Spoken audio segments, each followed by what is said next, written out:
The silk of my gown was a second skin, a gilded cage constricting my every breath.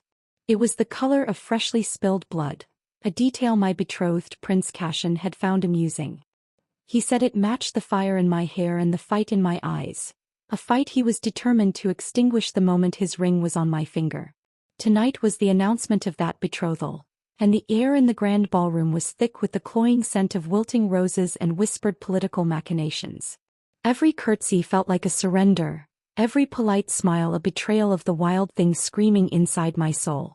I was Lady Seraphina, daughter of the Duke of Eldoria, and my entire life had been a meticulously plotted course toward this single moment, to be the perfect polished bride for the heir to the throne of Ethel. A kingdom built on cold stone, sharp steel, and a profound, festering hatred for the savage wolf-shifters who lived in the northern wilds, the so-called Leakin. "You look exquisite, my dear," my father murmured, his grip on my arm a subtle warning. "The prince is watching." I didn't need to look. I could feel Cashin's gaze on me, as tangible as a physical touch, possessive and cold. He stood across the room, a perfect specimen of royal breeding with his golden hair and eyes the color of a winter sky. To the court he was a dream. To me he was the architect of my nightmare. I had seen the cruelty that lurked beneath his charming facade, the casual malice he reserved for those he deemed beneath him. He didn't want a wife. He wanted a beautiful possession to adorn his court and warm his bed. My gaze drifted past him, toward the towering stained-glass windows that depicted Ethel's historic victory over the Leakin horde centuries ago.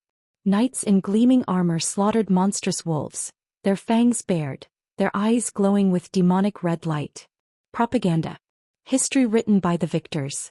I had always felt a strange, forbidden curiosity about the creatures we were taught to despise. My governess used to tell me stories not of monsters but of a proud ancient people bound to the magic of the earth, their lives governed by the pull of the moon and the call of their inner beasts. She had been dismissed for filling my head with such savage nonsense. The memory was a dull ache, a reminder of every piece of myself I'd had to sand down and discard to fit into this perfect, suffocating mold. "A special entertainment is planned for this evening," Cashin announced later, his voice cutting through the gentle hum of the orchestra. He took my hand, his fingers cool and dry against my skin, and led me toward the throne. A gift for my beautiful bride-to-be. My blood ran cold. Cashin's entertainments were rarely anything but a display of his power and cruelty. The court followed us, their silks rustling, their faces alight with a perverse, eager anticipation. We were not led to the gardens or the theater but down, deep into the bowels of the castle, to a place I had only heard of in horrified whispers, the Crimson Arena. It was a circular stone pit, torches casting flickering, monstrous shadows on the walls stained dark with old blood. The air was thick with the smell of sweat, fear, and something else, something musky, primal, and wild. A cage was being wheeled into the center of the pit. The nobles found their seats in the tiered stone amphitheater, their laughter and chatter echoing unnaturally in the grim space. I stood beside Cashin in the royal box, my stomach churning. "A fitting place to celebrate our union, don't you think?" he whispered, his breath hot against my ear. "A reminder of our kingdom's strength. A reminder of what we do to beasts who dare to challenge us." Inside the cage was a man. Or what had once been a man. He was huge, his body a tapestry of muscle, scars, and fresh wounds. His hair was a mane of dark, wild chaos, the color of a starless midnight sky. He was chained, his wrists and ankles bound in thick, ruined iron that sizzled against his skin, a sorcerous metal designed to suppress his kind. He was a Leakin. Even in this beaten state, he radiated a power that dwarfed every perfumed lord and armored knight in the arena. It was a raw, untamed energy like a thunderstorm contained in human form. He lifted his head and I felt the air leave my lungs. His eyes. They were not the demonic red of the tapestries, but a startling, intelligent silver, the color of a frozen lake under a winter moon. They swept over the jeering crowd with an expression of pure, undiluted contempt. "He is the alpha of the northern clans," Cashin said with a smug satisfaction. "The so-called Wolf King. Captured near our borders a week ago. My men had quite the time breaking him." Breaking him? I looked at the Leakin. He was wounded, chained, and surrounded by his enemies, but he was anything but broken. There was an unyielding pride in the set of his jaw, a defiant fire in his silver gaze that refused to be extinguished. Then his eyes found mine. The world seemed to fall away. The noise of the crowd, the suffocating presence of Cashin, the cold stone beneath my feet, it all vanished. There was only the intense, piercing weight of his gaze. It felt as if he were looking past the silk gown and the carefully constructed facade, straight into the screaming, captive thing that was my soul. A jolt, sharp and electric, shot through me. It wasn't fear. It was recognition. A deep, primal part of me I didn't know existed stirred in response to him, like a sleeping animal nudged from its slumber. My heart hammered against my ribs, a frantic, wild rhythm. Tonight, Cashin's voice boomed, pulling me from the trance. We will see how this Wolf King fares against one of our kingdom's champions. He gestured to a gate on the opposite side of the pit. Release the Chimera. A collective gasp of excitement went through the crowd. The Chimera was a horrific beast of twisted magical engineering, a lion's body with the head of a goat and a venomous serpent for a tail. It was a creature of pure, mindless destruction. A death sentence. The gate creaked open. The guards in the pit jabbed the Wolf King with spears, forcing him to his feet. He staggered, the iron chains biting deep into his flesh, but he never took his eyes off me. His gaze was a silent promise, a challenge, a question I didn't understand. The Chimera roared, a sickening guttural sound that vibrated in my bones. It stalked into the arena, its eyes burning with a malevolent green light. Cashin leaned in, his voice a triumphant whisper meant only for me. Watch closely, Seraphina. This is how we tame monsters. I should have looked away. I should have shrunk back and played the part of the demure, horrified lady. But I couldn't. My gaze was locked with the Wolf King's. The Chimera gathered itself to pounce, its serpent tail whipping through the air. In that split second before the slaughter, I did something I couldn't explain. I straightened my spine, lifted my chin, and gave the slightest, almost imperceptible shake of my head. It wasn't a plea. It was a statement. A shared moment of defiance against the cruelty of this world. A flicker of surprise crossed his face, quickly replaced by something else. Something dark, intense, and possessive. The corner of his lip quirked in a humorless, feral smile. Then he broke eye contact, turning to face the monster lunging toward him. Later that night, I lay in my opulent bed, the blood-red gown pooled on the floor like a discarded skin. The sounds and smells of the arena were seared into my memory. The Wolf King had not just fought. He had been a whirlwind of savage grace. He had used his chains as weapons, his body as a lure, his mind as a blade. He had won. He had killed the Chimera, but not before it had torn a vicious gash across his ribs. The last I saw of him, he was being dragged back to the dungeons, leaving a trail of his own dark blood on the arena sand. But it wasn't the violence that haunted me. It was his eyes. The silver fire in them. The moment of connection that had passed between us, as real and tangible as a physical touch. I was betrothed to a prince, destined to be a queen, yet I had felt more alive in that single shared glance with a condemned monster than I had in my entire suffocating life. Sleep would not come. I tossed and turned, the silken sheets feeling like sandpaper against my skin. I felt a sudden chill, a draft from the balcony doors I had sworn were locked. I sat up, my heart beginning to pound with a nameless dread. A shadow detached itself from the deeper shadows of my chamber. It was large, impossibly large, and it moved with a predator's utter silence. It was not a guard. It was not an assassin. My breath caught in my throat. I couldn't see his face in the darkness, but I could smell him. The scent of pine needles after a storm, of cold mountain air, and of fresh, warm blood. The figure stepped into a sliver of moonlight streaming through the window. My mind reeled in disbelief. The chains were gone. The wounds were still there, stark and brutal against his skin, but he stood tall and free. His silver eyes pinned me to the bed, burning with an intensity that made the memory of our shared glance in the arena feel like a pale imitation. It was him. The Wolf King. He was in my room. And he was looking at me as if he had come to claim what was his. Panic, cold and sharp, seized me by the throat. I scrambled backward on the bed, pulling the silken sheets up to my chin like a flimsy shield. My mind, usually so ordered and rational, was a maelstrom of terrified thoughts. How had he escaped the dungeon? How had he bypassed the dozens of guards patrolling the castle corridors? The questions were pointless, drowned out by the overwhelming, terrifying reality of his presence. He was a force of nature that had breached the impenetrable walls of my cage, and he was looking at me with an unnerving, predatory stillness. "You," I breathed, the word a wisp of sound. "Me," he confirmed, his voice a low, gravelly rumble that seemed to vibrate in the very air of the room. It was not the voice of a broken prisoner, but of a king who had momentarily misplaced his crown. He took a step forward and I flinched. The moonlight caught the hard planes of his face, illuminating the sharp line of his jaw and the fierce arch of his brow. He was more than handsome. He was brutally beautiful, carved from the same wild, untamed wilderness he called home. He moved with a fluid grace that belied his immense size, every muscle coiled with a power that hummed just beneath the surface of his skin. I could feel the heat rolling off him even from across the room.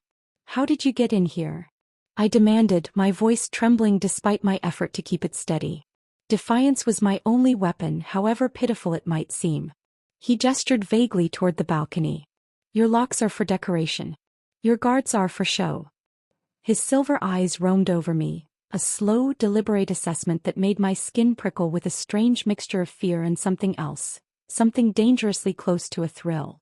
"They are meant to keep your people in, not to keep a true threat out." He was close now, standing at the foot of my bed. The sheer scale of him was breathtaking. He was a mountain of a man, making my opulent, gilded chamber feel small and fragile. His scent was overwhelming, a heady mix of pine, snow, and something uniquely masculine and feral that bypassed my rational mind and spoke directly to a primal part of my being. My body, the traitor, responded before my mind could. A strange warmth bloomed low in my belly, and the frantic pounding of my heart shifted from pure terror to a complex, terrifying rhythm of fear and anticipation. "What do you want?" I asked, my voice barely a whisper. "What do you think I want, little bird?" he murmured, his gaze dropping to my lips. "Revenge? A royal hostage? Perhaps." He took another step, his shadow falling over me. "But I am here because of what you did in the arena." My mind raced. "I did nothing." "You did everything," he corrected, his voice a low, intense growl. He reached the side of the bed and leaned down, placing one hand on the mattress beside my leg. The bed dipped under his weight. I could feel the heat of his palm through the layers of silk and down. My breath hitched. "In a pit of vipers, you were the only one who looked at me and saw something other than a monster. You looked at me and defied your future king. Why?" I swallowed hard, my throat suddenly dry. How could I explain it? How could I articulate the lifetime of suffocation, the desperate kinship I felt with another caged creature? I detest cruelty," I managed, the words feeling small and inadequate. A low, humorless chuckle rumbled in his chest. "You live in a castle built on it. You are betrothed to its master." He leaned closer and my senses were flooded with him. I could see the flecks of gray in his silver eyes, the dark stubble on his jaw, the faint, jagged line of an old scar just above his eyebrow. "You lie to yourself, but your eyes do not lie to me. And what I saw I have come to claim." Claim. The word was a choked gasp. Panic flared anew, hot and sharp. "I am not a trinket to be stolen, a prize to be won." "No," he agreed, his gaze searingly intense. "You are a weapon. And your prince is a fool for not seeing it." He reached out, his calloused fingers brushing a stray strand of fiery hair from my cheek. His touch was electric, a jolt of lightning that shot straight through me, leaving a trail of fire in its wake. My skin tinged, my nerves screamed. I should have pulled away, slapped his hand, screamed for the guards. I did none of those things. I was frozen, mesmerized by the sheer, overwhelming force of his will. "By taking you," he continued, his voice dropping to a hypnotic whisper, "I take the heart of Ethel. I take their symbol of peace and prosperity. I will shatter the morale of their armies and the pride of their sniveling prince. I will bring this kingdom to its knees. And you, little bird, are how I will do it." His plan was as brutal as it was brilliant. And I was the sacrificial pawn. The rage finally broke through the fear.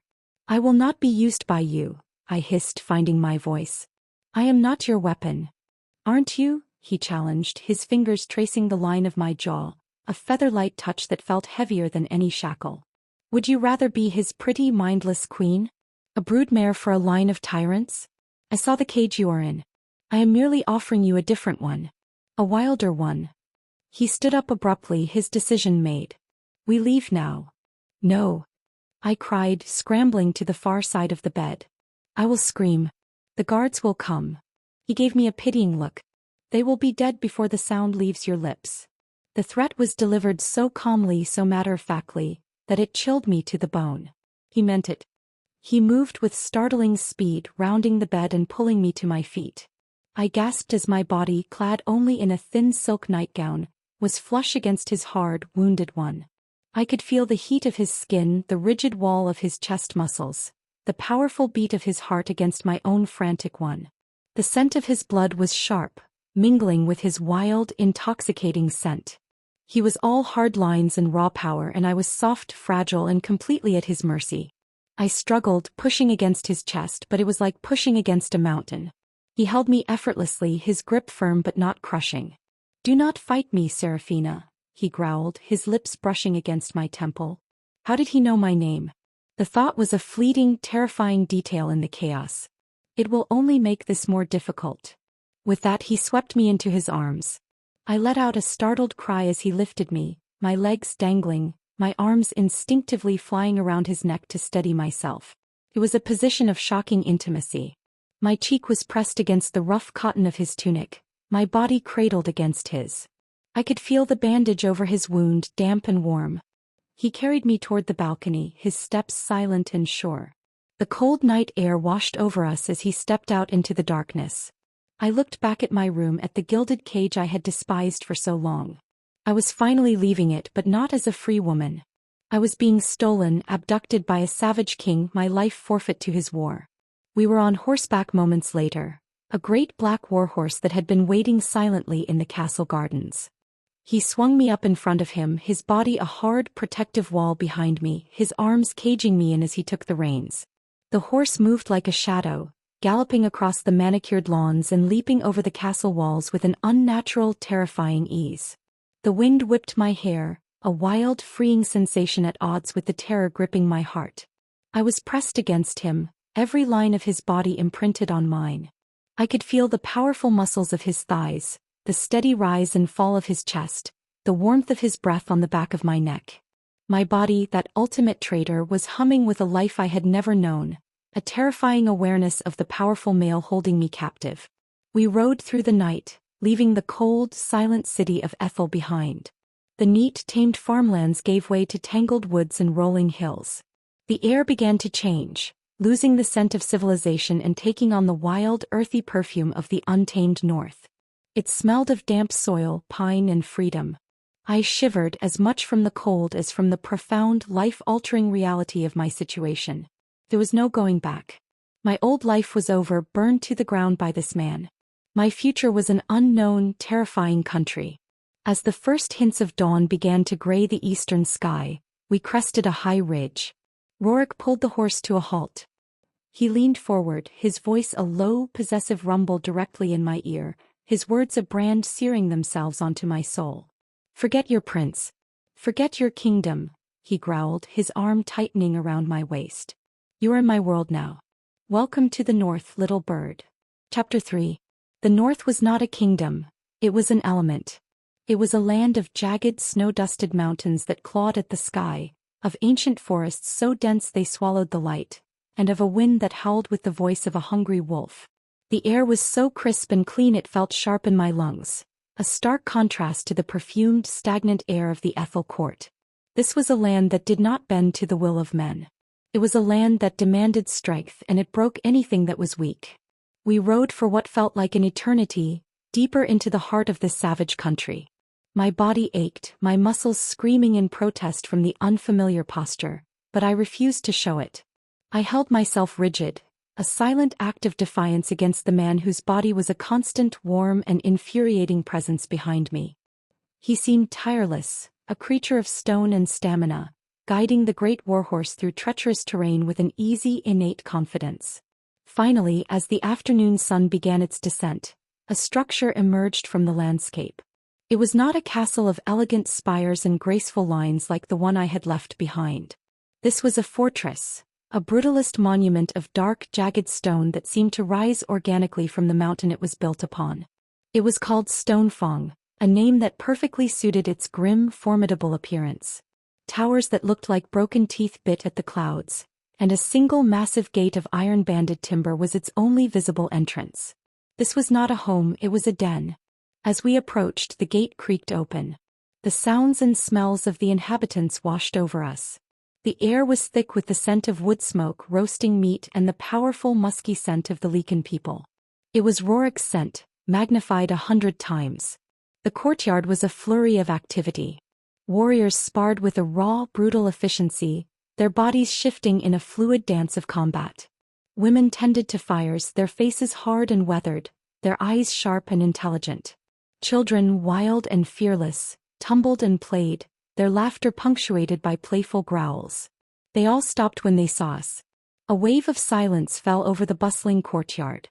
Every eye turned to me, perched in front of their king. Their expressions were not of awe or welcome. They were of cold, undisguised hostility. I was a human, the daughter of their enemy. To them I was a viper brought into their nest, a symbol of the soft, deceitful world that was trying to eradicate them. A woman strode forward from the crowd. She was tall and formidable, with a long braid of pale blonde hair and eyes the color of chips of ice. A jagged scar ran down her left arm, a testament to a life of battle. Her gaze on me was filled with a sharp, possessive challenge. "High King," she said, her voice clear and strong, though her eyes never left me. "What is this thing you have brought back with you?" "This, Freya," Roric announced, his voice booming across the courtyard, silencing any whispers before they could begin, "is Lady Seraphina of Aldoria. She is my captive, a tool in our war against her people." He swung himself off the horse with a fluid grace, then reached up for me. His hands spanned my waist and he lifted me down as if I weighed nothing. My feet hit the ground but my legs were unsteady. He kept his hands on me for a moment longer than necessary, a clear, possessive statement to his watching pack. "She is to be treated as such," he continued, his gaze sweeping over his people. "She is under my personal protection. Anyone who harms her, anyone who even speaks to her with disrespect, will answer to me directly." Freya's eyes narrowed, the challenge in them hardening into a cold fury. It was clear she held a high rank here, and it was equally clear that my presence and Roric's proprietary attitude toward me was a personal affront. She looked at me as if I were a disease. Roric ignored her silent challenge and guided me toward the main keep, his hand a firm, inescapable pressure on the small of my back. He led me through a great hall, a cavernous space with a vaulted ceiling and a massive fire pit crackling in its center. Furs and weapons adorned the stone walls. It was stark, functional, and humming with a raw, masculine energy. He led me up a winding stone staircase and down a corridor to a heavy wooden door. He pushed it open and ushered me inside. The room was simple but not uncomfortable. A large bed was piled high with thick, dark furs.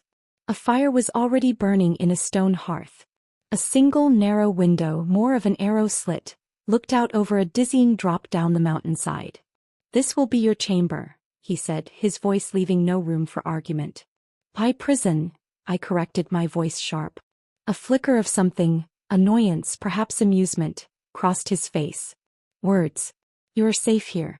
Safer than you have been your entire life." "Safe." I laughed, a bitter, incredulous sound. "I have been abducted from my home, torn from my life, and brought to a fortress of monsters who want me dead." In 2 long strides he crossed the room, backing me up against the cold stone wall.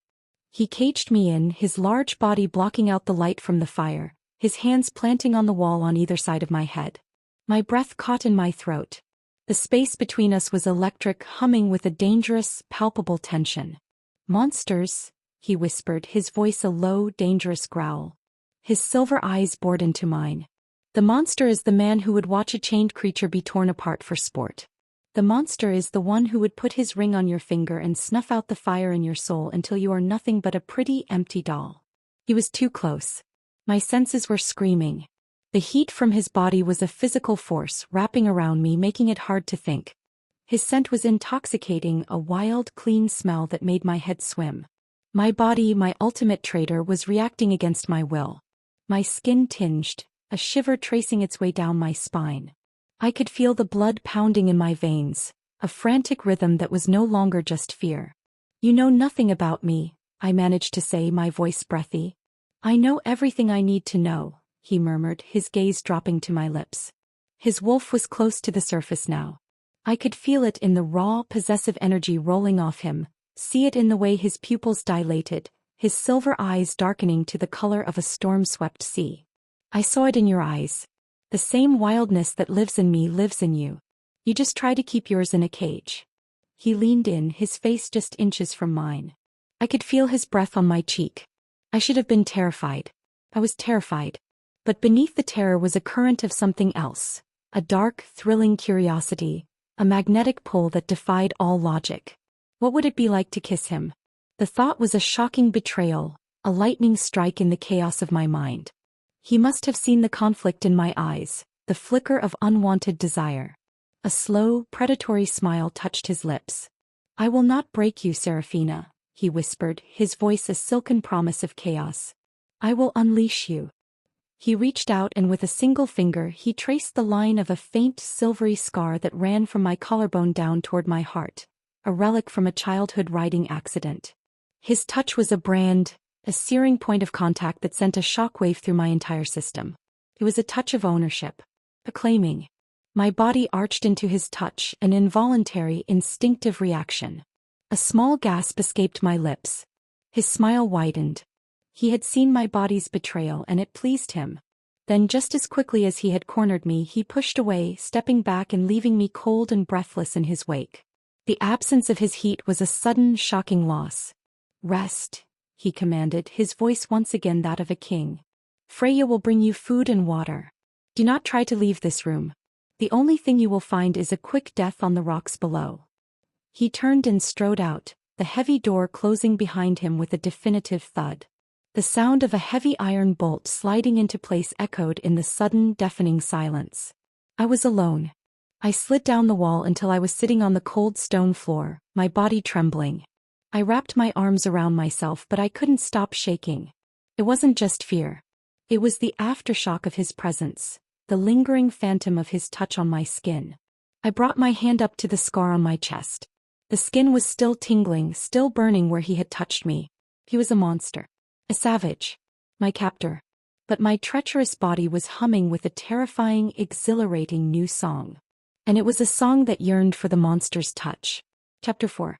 The days that followed blurred into a monotonous cycle of gilded imprisonment. Freya the ice-eyed warrior was my jailer. She brought my meals, hearty stews, roasted meats and dark, crusty bread, and left them on a small wooden table without a word. Her silence was a weapon, her contempt a palpable presence in the room. Each time she entered, her gaze would sweep over me, a silent judgment of my softness, my humanity. She was a she-wolf, hard and sharp, and I was a pampered songbird trapped in her den. I spent my hours pacing the confines of my stone chamber, a restless energy coiling in my gut. From my narrow window, I had a breathtaking, terrifying view of the northern wilderness. I watched the eagles soar on the updrafts, their freedom a bitter mockery of my own captivity. I watched the Leakin warriors train in the lower courtyards, their movements a brutal, beautiful dance of strength and instinct. I watched the children play, their games a wild mimicry of the hunts and battles of their parents. Slowly, reluctantly, I began to see. Beneath the savage exterior my people so feared, there was a fierce, unyielding sense of community. They were a pack bound by loyalty and a shared struggle for survival in this harsh, unforgiving land. They were not the mindless monsters of Ethel's tapestries. They were a people pushed to the very brink. Roric did not come to my room again. But I felt his presence everywhere. It was in the extra log of firewood that appeared by my hearth on a particularly cold night, in the thick, warm fur blanket that was left on my bed, in the impossible-to-ignore fact that the food Freya brought me was always the best portion from the kitchens. He was watching me, providing for me from a distance, a silent, possessive specter. His absence was a different kind of torment, leaving me with nothing but the echoing memory of his touch and the dangerous thrum of awareness he had awakened in me. One afternoon, a commotion in the courtyard below drew me to my window. A child no older than 6 had slipped from a low wooden scaffold and fallen awkwardly. A sickening crack echoed up to my window, followed by a child's piercing scream of pain. My healer's instincts, drilled into me by my governess who had secretly taught me the old ways of her herbalist grandmother, surged to the forefront, eclipsing my own fear and self-pity. I saw the pack's healer, an elderly woman with a kind but flustered face, rush to the boy's side. The child was screaming, his leg bent at an unnatural angle. The mother was frantic. I didn't think. I acted. I ran to the door and pounded on the heavy timber with both fists. "Let me out!" I screamed, my voice raw. "Let me out. I can help him." There was no response. The bolt remained firmly in place. Panic and frustration warred within me. I could hear the child's cries of pain, a sound that tore at my soul. I scanned the room, my eyes landing on the heavy iron poker resting by the hearth. It was a foolish, desperate idea. I jammed the tip of the poker into the crack of the door near the bolt and threw my entire weight against it. The wood groaned. I did it again and again, my shoulders screaming in protest, my hands raw. With a final, splintering crack, the ancient wood around the lock gave way. The door swung inward. I burst out of the room and ran down the corridor, ignoring the shocked stares of the few lichens I passed. I didn't stop until I reached the courtyard and pushed my way through the circle of onlookers to the injured child. "His leg is broken," I said, my voice calm and authoritative, a stark contrast to my hammering heart. "The bone needs to be set now before the swelling makes it impossible." The pack's healer, Maeve, looked up at me, her eyes wide with surprise. "You are the human captive." "I am a healer," I corrected firmly. "And that child is in agony." The boy's mother looked at me, her face a mask of fear and distrust. "Stay away from my son, human," she snarled. "Your son will lose his leg if that bone is not set properly," I said, my gaze unflinching. I looked at Maeve. "I need clean splints, strong cloth for binding, and a paste of willow bark for the pain. Do you have it?" Maeve hesitated for only a second, then seemed to see something in my eyes, not pity but competence. She nodded curtly to a younger woman. "Get what she needs. Quickly." I knelt beside the whimpering boy, my movements gentle and sure. "What is your name, little warrior?" I asked softly. "Phelan," he sniffled, his big brown eyes swimming with tears. "Well, Phelan, my name is Seraphina. This is going to hurt very much for a moment, but I need you to be brave for me. Can you do that?" I ignored the hostile stares of the pack, focusing only on the child. "I need you to howl as loud as you can when I tell you. A great big howl to scare the pain away. Can you do that?" He gave a small, trembling nod. I took his small, mangled leg in my hands. With a deep breath, I gave a sharp, expert twist. The bone slid back into place with a wet, grating sound. Phelan let out a piercing shriek, a howl of pure agony that echoed off the stone walls. His mother cried out, but I was already working, my hands a blur as I applied the soothing willow bark paste and bound the leg tightly between the splints Maeve provided. When I was done, Phelan's cries had subsided into exhausted whimpers. The leg was straight and secure. I stroked his hair, murmuring soft words of comfort. The courtyard was silent. The pack was staring at me, their expressions a mixture of shock, confusion, and a dawning, grudging respect. I was not the fragile, useless princess they had imagined. I was something else. Then I felt it. A familiar, intense presence. I looked up and saw him. Roric was standing at the edge of the crowd, his arms crossed over his massive chest. He had clearly been there for some time, watching the entire scene unfold. His face was an unreadable mask of stone, but his silver eyes were blazing with a storm of emotions I could not decipher. There was surprise, admiration, and something else. Something dark, possessive, and hungry. It was the look of a king who had stolen a songbird, only to discover he had captured a dragon instead. He watched me soothe the child, watched me speak gently to the now grateful mother, watched me rise to my feet, my hands stained with dirt and healing paste. I had defied him, broken out of my prison, and forced his people to see me as something other than their enemy. He knew in that moment that I was far more than he had bargained for. And as our eyes locked across the courtyard, I knew with a terrifying certainty that this fact did not make him want to set me free. It made him want to cage me all the more securely. I would be his salvation or I would be his ruin. And I was no longer sure which one he craved more. Chapter 5. The incident in the courtyard created a subtle but seismic shift in my existence. I was no longer confined to my room. The heavy bolt was left undrawn, a silent acknowledgement of my actions. While I was still a captive, my cage had expanded to the walls of the fortress itself. The pack's hostility did not vanish, but it was tempered with a wary curiosity. Mothers would nod to me as I passed. The father of the boy I had healed offered me a respectful dip of his head, and Maeve, the old healer, began to seek me out, her eyes full of questions about the healing arts of the South. I was a paradox they could not solve. The enemy who healed, the captive who commanded respect. Roric continued to keep his distance, but his watchfulness intensified. I would feel his eyes on me in the great hall, during my walks in the wind-swept courtyard, even when I sat with Maeve in the infirmary. He was a silent, brooding predator, observing my every move, gauging my every reaction.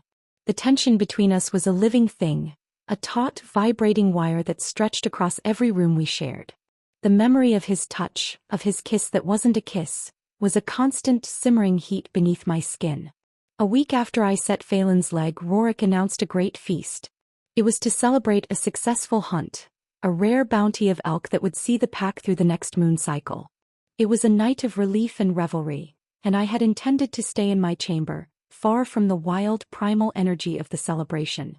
Roric had other plans. He came to my door himself. He didn't knock. The sheer force of his presence was its own announcement. He filled the doorway, a giant of a man clad in black leather and dark furs, the flickering torchlight casting dramatic shadows across the hard planes of his face. "You will join the feast tonight," he stated. It was not a request. "I am your captive, not your consort," I replied, my chin lifting in defiance. "I will not be paraded before your people." "You will sit at my side," he countered, his voice a low, unyielding growl. "You will eat my food and drink my ale. You will show my pack and any spies from your prince that may be lurking in these hills, that the heart of Ethel now beats in the heart of my fortress. You are my most valuable weapon, Seraphina. I intend to display you." His words were a cold, calculated reminder of my status. I was a tool. A symbol. Yet when his silver eyes roamed over my simple wool dress, there was a heat in them that had nothing to do with politics or war. It was possessive. It was personal. The great hall was a chaotic symphony of sound and smell. The roar of the central fire, the booming laughter of the warriors, the growling boasts and songs. It was overwhelming. The air was thick with the scent of roasted meat, spilled ale, and the overpowering musky scent of hundreds of lichens gathered in one place. Roric led me through the throng, his hand once again a firm, inescapable brand on the small of my back. He guided me to the head table, a massive slab of dark wood set on a raised dais. He sat me on the bench to his right, a position of honor that drew the stares of everyone in the hall, especially Freya, whose icy gaze was sharp enough to draw blood. The feast was a wild, savage affair. Lichens ate with a hearty, unrestrained gusto, tearing meat from the bone with their hands and teeth, drinking ale from massive horns. It was a world away from the delicate, mannered performances of dining in Ethel. And to my own shock, a part of me found it exhilarating. It was honest. It was real. Roric ignored everyone else, his focus entirely on me. He placed a slab of roasted elk on the wooden trencher before me. "Eat," he commanded. When I hesitated, he took his own dagger, speared a tender piece of meat and held it to my lips. My eyes widened in shock. This was an act of profound intimacy among his people, a public declaration. I could feel hundreds of eyes on us. My mind screamed at me to refuse, to slap his hand away. But his silver eyes held mine, a silent, compelling challenge. Slowly, my heart pounding, I leaned forward and took the meat from his dagger. My lips brushed against his leather-clad fingers. The contact was electric. The meat was rich and smoky, the most delicious thing I had ever tasted. I chewed and swallowed, my cheeks burning under his intense, triumphant gaze. The tension between us escalated throughout the meal, a palpable, suffocating heat. His knee brushed against mine under the table. His fingers would graze my hand as he refilled my horn with ale. Every small, seemingly accidental touch was a spark on a trail of gunpowder, leading to an inevitable explosion. Later, when the revelry had reached a fever pitch, he leaned in close, his voice a low rumble against my ear. "Come with me." He stood and led me from the hall, away from the noise and the heat, out onto a stone balcony that overlooked the vast snow-covered expanse of his kingdom. The cold night air was a shock, stealing my breath and raising goosebumps on my skin. The moons, two of them, hung in the ink-black sky, casting a pale ethereal glow over the silent, sleeping mountains. "It's beautiful," I whispered, the words escaping me before I could stop them. "It is dying," he said, his voice raw. He stood beside me, not touching, but I was acutely aware of every inch of him. "Your kingdom pushes north. They burn our forests for farmland, dam our rivers for their towns. They take and they call us the savages." There was a profound aching pain in his voice. The pain of a king watching his world crumble. For the first time I saw past the arrogant captor and saw the man, a leader burdened by the weight of his people's survival. "Why did you really bring me here, Roric?" I asked, my voice soft in the stillness. "It's more than just a political move." "I know it is." He turned to face me, his silver eyes shimmering in the moonlight. "Because my wolf recognized you the moment it saw you," he confessed, his voice a guttural whisper. "The beast inside me, the one I have spent my entire life fighting to control, took one look at you in that arena and knew. It has been screaming your name ever since." My heart stopped. I knew the legends. The sacred, unbreakable bond that tied one soul to another for eternity. "Mate," I breathed, the word feeling foreign and impossible on my tongue. "It is a bond one never wanted," he growled, his face a mask of conflict. "A weakness I cannot afford. Especially not with a human. With you." He took a step closer, his scent wrapping around me. "But the bond does not care for what I want. It only cares for what it needs. And my wolf, it needs to claim what is his." He reached out, his hand cupping my jaw, his thumb stroking my cheek. "Every instinct I have tells me to send you back, to cut you out of my life like a poison. But the wolf," he leaned in, his forehead resting against mine. I could feel the trembling energy running through him, the monumental struggle between the man and the beast. "The wolf will not let you go." "Roric." I started, but my protest died in my throat. "Do not speak," he commanded, his voice thick with a desire that mirrored the terrifying inferno building inside me. "Just let me see if this is real." He kissed me. It was not the gentle, exploratory kiss of a courtly romance. It was a collision. A claiming. His lips were firm and demanding, his taste a wild, intoxicating mix of ale, pine, and pure, undiluted male. It was the kiss of a king and a savage, of a man starved for a touch he never believed he would have. All the tension, all the fear, all the forbidden longing of the past weeks erupted inside me. My mind screamed no, but my body, my soul screamed yes. I kissed him back with a ferocity that shocked us both. My hands came up to tangle in his wild, dark hair, pulling him closer.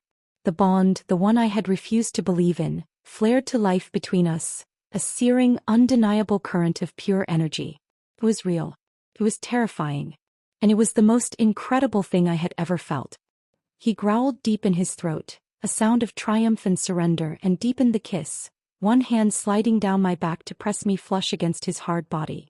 The cold of the night vanished, consumed by the raging fire he had ignited between us. He finally pulled back, his breath coming in ragged gasps, his silver eyes now glowing with a molten golden light. His wolf was looking at me through his eyes. "You feel it," he rasped, a triumphant, possessive growl in his voice. "You can deny your prince. You can deny your kingdom. You can even deny me. But you cannot deny this bond." He leaned in, his lips brushing against mine as he delivered the final, devastating verdict. "You are mine, Seraphina." Chapter 6. The aftermath of the kiss was a cataclysm. The world, which had narrowed to the space between our lips, rushed back in with a deafening roar. The cold air was a slap, the silence a condemnation. I stumbled back from him, my body a battlefield of warring sensations. My lips were tingling, swollen, branded by the force of his.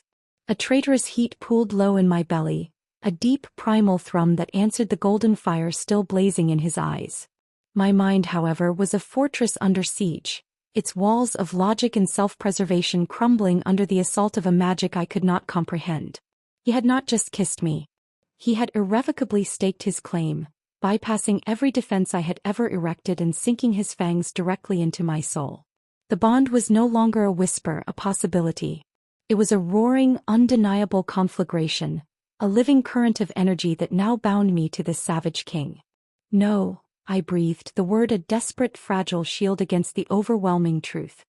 I took another step back, my hand flying to my mouth as if to wipe away the taste of him, the lingering evidence of my body's complete and utter betrayal.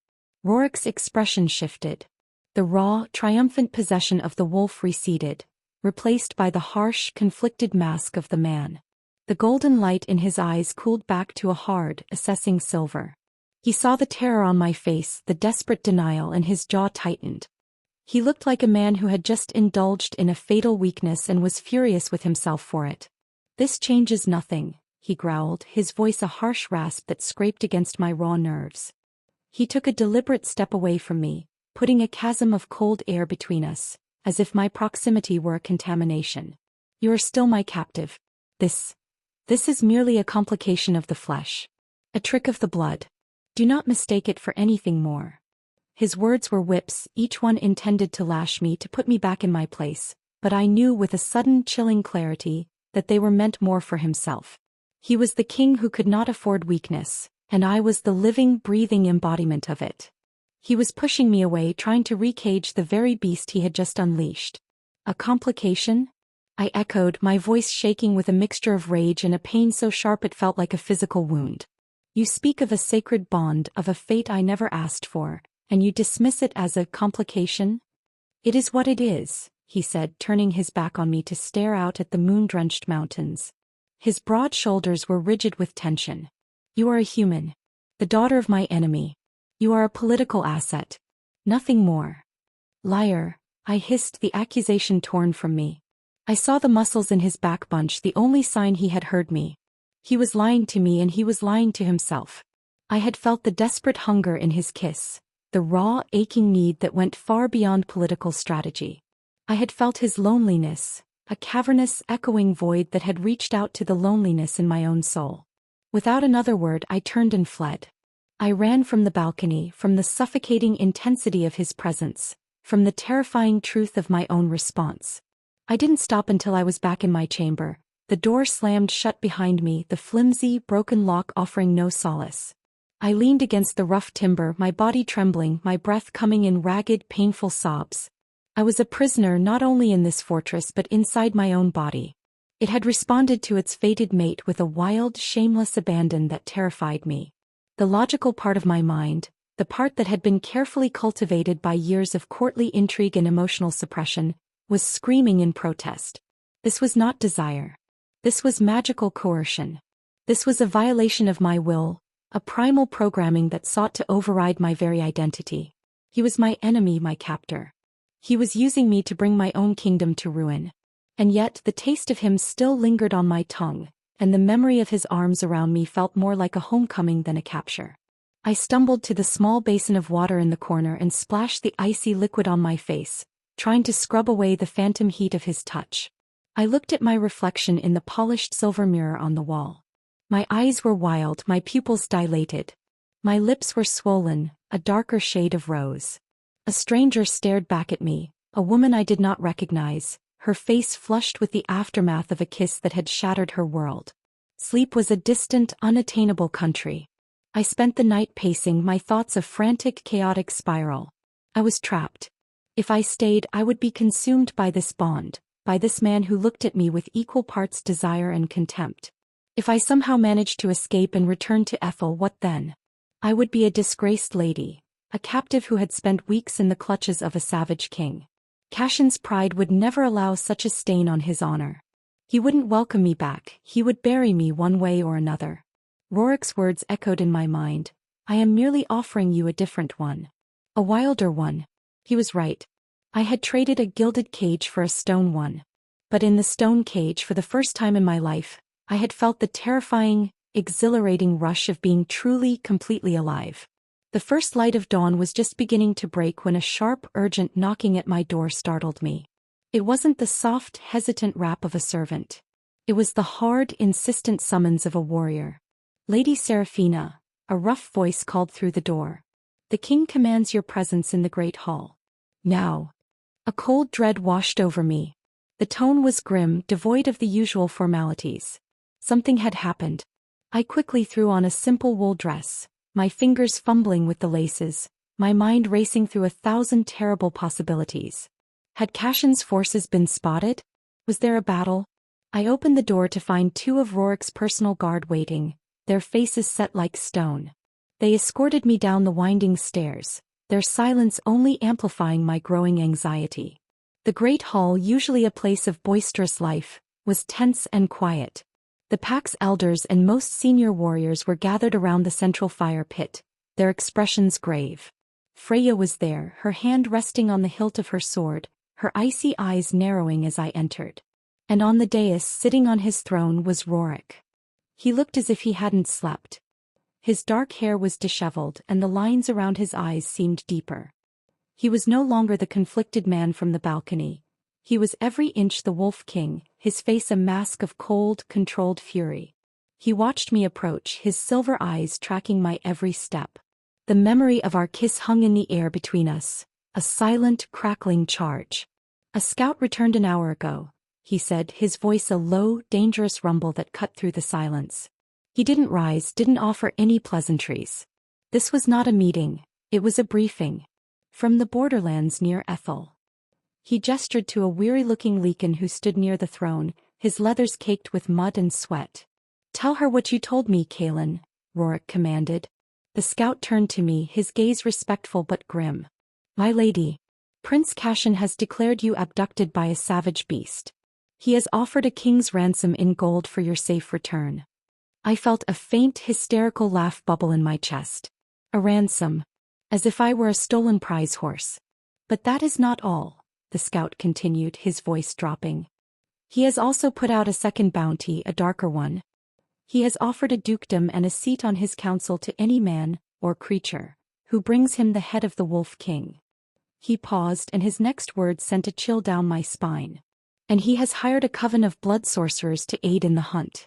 They are already scouring the borderlands, using scrying pools and blood magic to track your trail."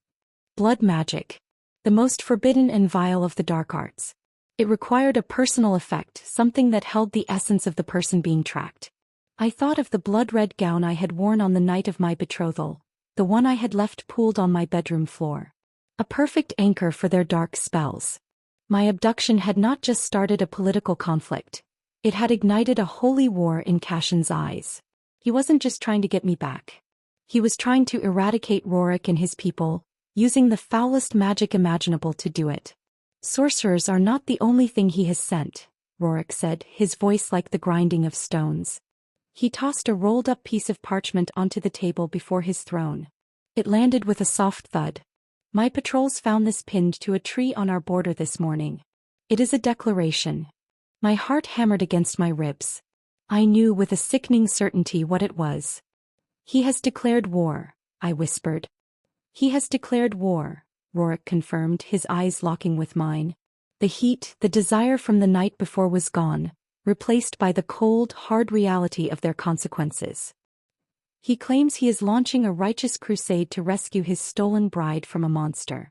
He is using you, Seraphina. He is painting you as a helpless victim to fuel his own ambition, to justify a slaughter he has wanted for years." He leaned forward, his massive frame radiating a controlled, lethal energy. "I brought you here to be a weapon against him. But now your prince has made you the very banner under which he intends to march. Your presence in my fortress no longer just threatens his pride. It threatens his entire claim to the throne." I stood there, surrounded by hostile warriors, my entire world reduced to this single brutal point. I was the excuse. The spark that would set the entire north ablaze. "You are Ethel royalty whether you like it or not," Roric continued, his voice dropping, drawing me into a conspiracy of two even in this crowded room. "You know his mind. You know his court. You know his weaknesses." He rose from his throne and descended the dais, stopping just before me. The air crackled with the memory of our kiss, with the undeniable pull of the bond. But his eyes were all business, the eyes of a king preparing for a war that I had brought to his doorstep. "The time for you to be a passive captive is over," he said, his voice a low, compelling command. "Cashin has made his move. Now we will make ours." He looked at me and I knew my life had just taken another sharp, irreversible turn. "You will tell me everything. Every secret, every vulnerability, every dark whisper you have ever heard about the man who would be your husband. You will help me dismantle his kingdom from the inside out. You will help me win this war." He was not asking for my loyalty as a mate. He was demanding my allegiance as a strategist. And as I looked into his hard, determined silver eyes, I knew I had no choice. To survive, I would have to betray my own people. I would have to help the monster become a kingslayer. Chapter 7. The king's command hung in the air, a declaration that irrevocably altered my position. I was no longer just a captive, a symbol, or even a healer. I was now a key, a potential master key to unlock the secrets of Ethel and bring about its downfall. The weight of that responsibility was immense, a crushing pressure that made it hard to breathe. The elders and warriors gathered in the great hall stared at me, their expressions a mixture of deep-seated suspicion and a new, pragmatic assessment. I was a tool, yes, but I was a tool they now desperately needed. "My knowledge of the court is extensive," I began, my voice steady despite the tremor in my soul. I chose my words with the same care I would use to mix a volatile potion. "But my knowledge of military strategy is limited. I can tell you of the man, but not of his armies." Roric gave a curt nod, his silver eyes never leaving my face. "The mind of the commander is the most important battlefield. His armies are predictable. He is not." He turned to the assembled lichens. "A war council will be convened at moonrise. Lady Seraphina will attend." A low murmur rippled through the warriors. Freya, the blonde she-wolf, took a half-step forward, her face a mask of cold fury. "High King," she said, her voice dripping with barely concealed insolence, "you would bring a human, an enemy, into our sacred war council? She will listen to our strategies, our weaknesses, and sell them to the highest bidder the moment she gets the chance. Her loyalties lie with her own kind. Her kind left her for dead in a pit and then banished her." Roric's voice cut through the air like a whip crack, silencing Freya instantly. "Her betrothed is using blood magic to hunt her like an animal. Her loyalties," he said, his gaze flicking to me, a silent, complex message passing between us, "are her own to decide. But her survival is now tied to ours. That is a bond stronger than blood or birthright." He was defending me, yes, but he was also trapping me further, weaving the bars of my cage from the threads of logic and necessity. He was right. My survival was intrinsically linked to his. If he fell, Cashin would not rescue me, he would erase me. Freya recoiled as if struck, her pale cheeks flushing with anger and humiliation. She shot me a look of pure, unadulterated hatred before melting back into the crowd of warriors. The challenge had been made, and the king had put it down without hesitation. But the sentiment lingered. I was a viper in their nest, and they were all waiting for me to strike. The hours leading up to the council were the longest of my life. I was escorted back to my room, but I couldn't rest. I paced the cold stone floor, my mind a whirlwind. I was about to betray everything I had ever known. The people I had grown up with, the kingdom I had been raised to one day help lead. But what loyalty did I owe them? What loyalty did I owe a kingdom that saw women as decorative property and power as a tool for cruelty? What loyalty did I owe a man who would gladly have watched me die for his own amusement and now used my name to justify a slaughter? The answer was none. My loyalty was to the innocent child growing inside me. A child who was half lichen, a child who would be hunted by both sides if I did not choose one. Roric's words echoed in my head. "The bond is stronger than blood or birthright." He was speaking of survival, but I knew he meant the other bond, too. The one that hummed between us. A low, constant vibration that had been present since the moment his lips had touched mine. When the moons rose, casting their pale, silvery light through my window, the guards returned. They led me not to the great hall, but to a smaller, more intimate chamber deep within the fortress. The war room. A massive, intricately carved stone table dominated the space, a three-dimensional map of the northern territories and the Ethel borderlands etched into its surface. Torches flickered in iron sconces, casting long, dancing shadows on the walls, which were covered in old maps and tactical charts. Roric stood at the head of the table, flanked by a dozen of his most senior commanders. They were a formidable assembly of hardened veterans, their faces scarred, their eyes sharp and intelligent. Freya was among them, her arms crossed, her expression a thundercloud of resentment. As I entered, all conversation ceased. A dozen pairs of predatory eyes fixed on me, stripping me bare. "Welcome to the heart of my kingdom, Lady Seraphina," Roric said, his voice a low rumble. He gestured to an empty chair beside him. It was not a suggestion. I walked to the chair, my back straight, my chin held high, and sat. I would not show them fear. We know Cashin's numbers. One of the commanders, a grizzled old wolf with a braided gray beard, began, pointing a clawed finger at a position on the map. His main force is camped here at the Blackwater Pass. It is the only route through the Dragon's Tooth Mountains wide enough for a supply train. A frontal assault would be suicide, another commander added. They have fortified the pass. Scorpions, archers, battle mages. Roric listened, his expression impassive, his silver eyes scanning the map. He expects us to meet him there. He expects a glorious battle, one that will be sung by his bards for a generation. It is a battle he knows he will win through sheer numbers and superior siege weaponry. He then turned his gaze to me. The entire room fell silent, waiting. Cashin's weakness, Roric said, his voice dropping, is not in his army. It is in his pride. Tell us, my lady.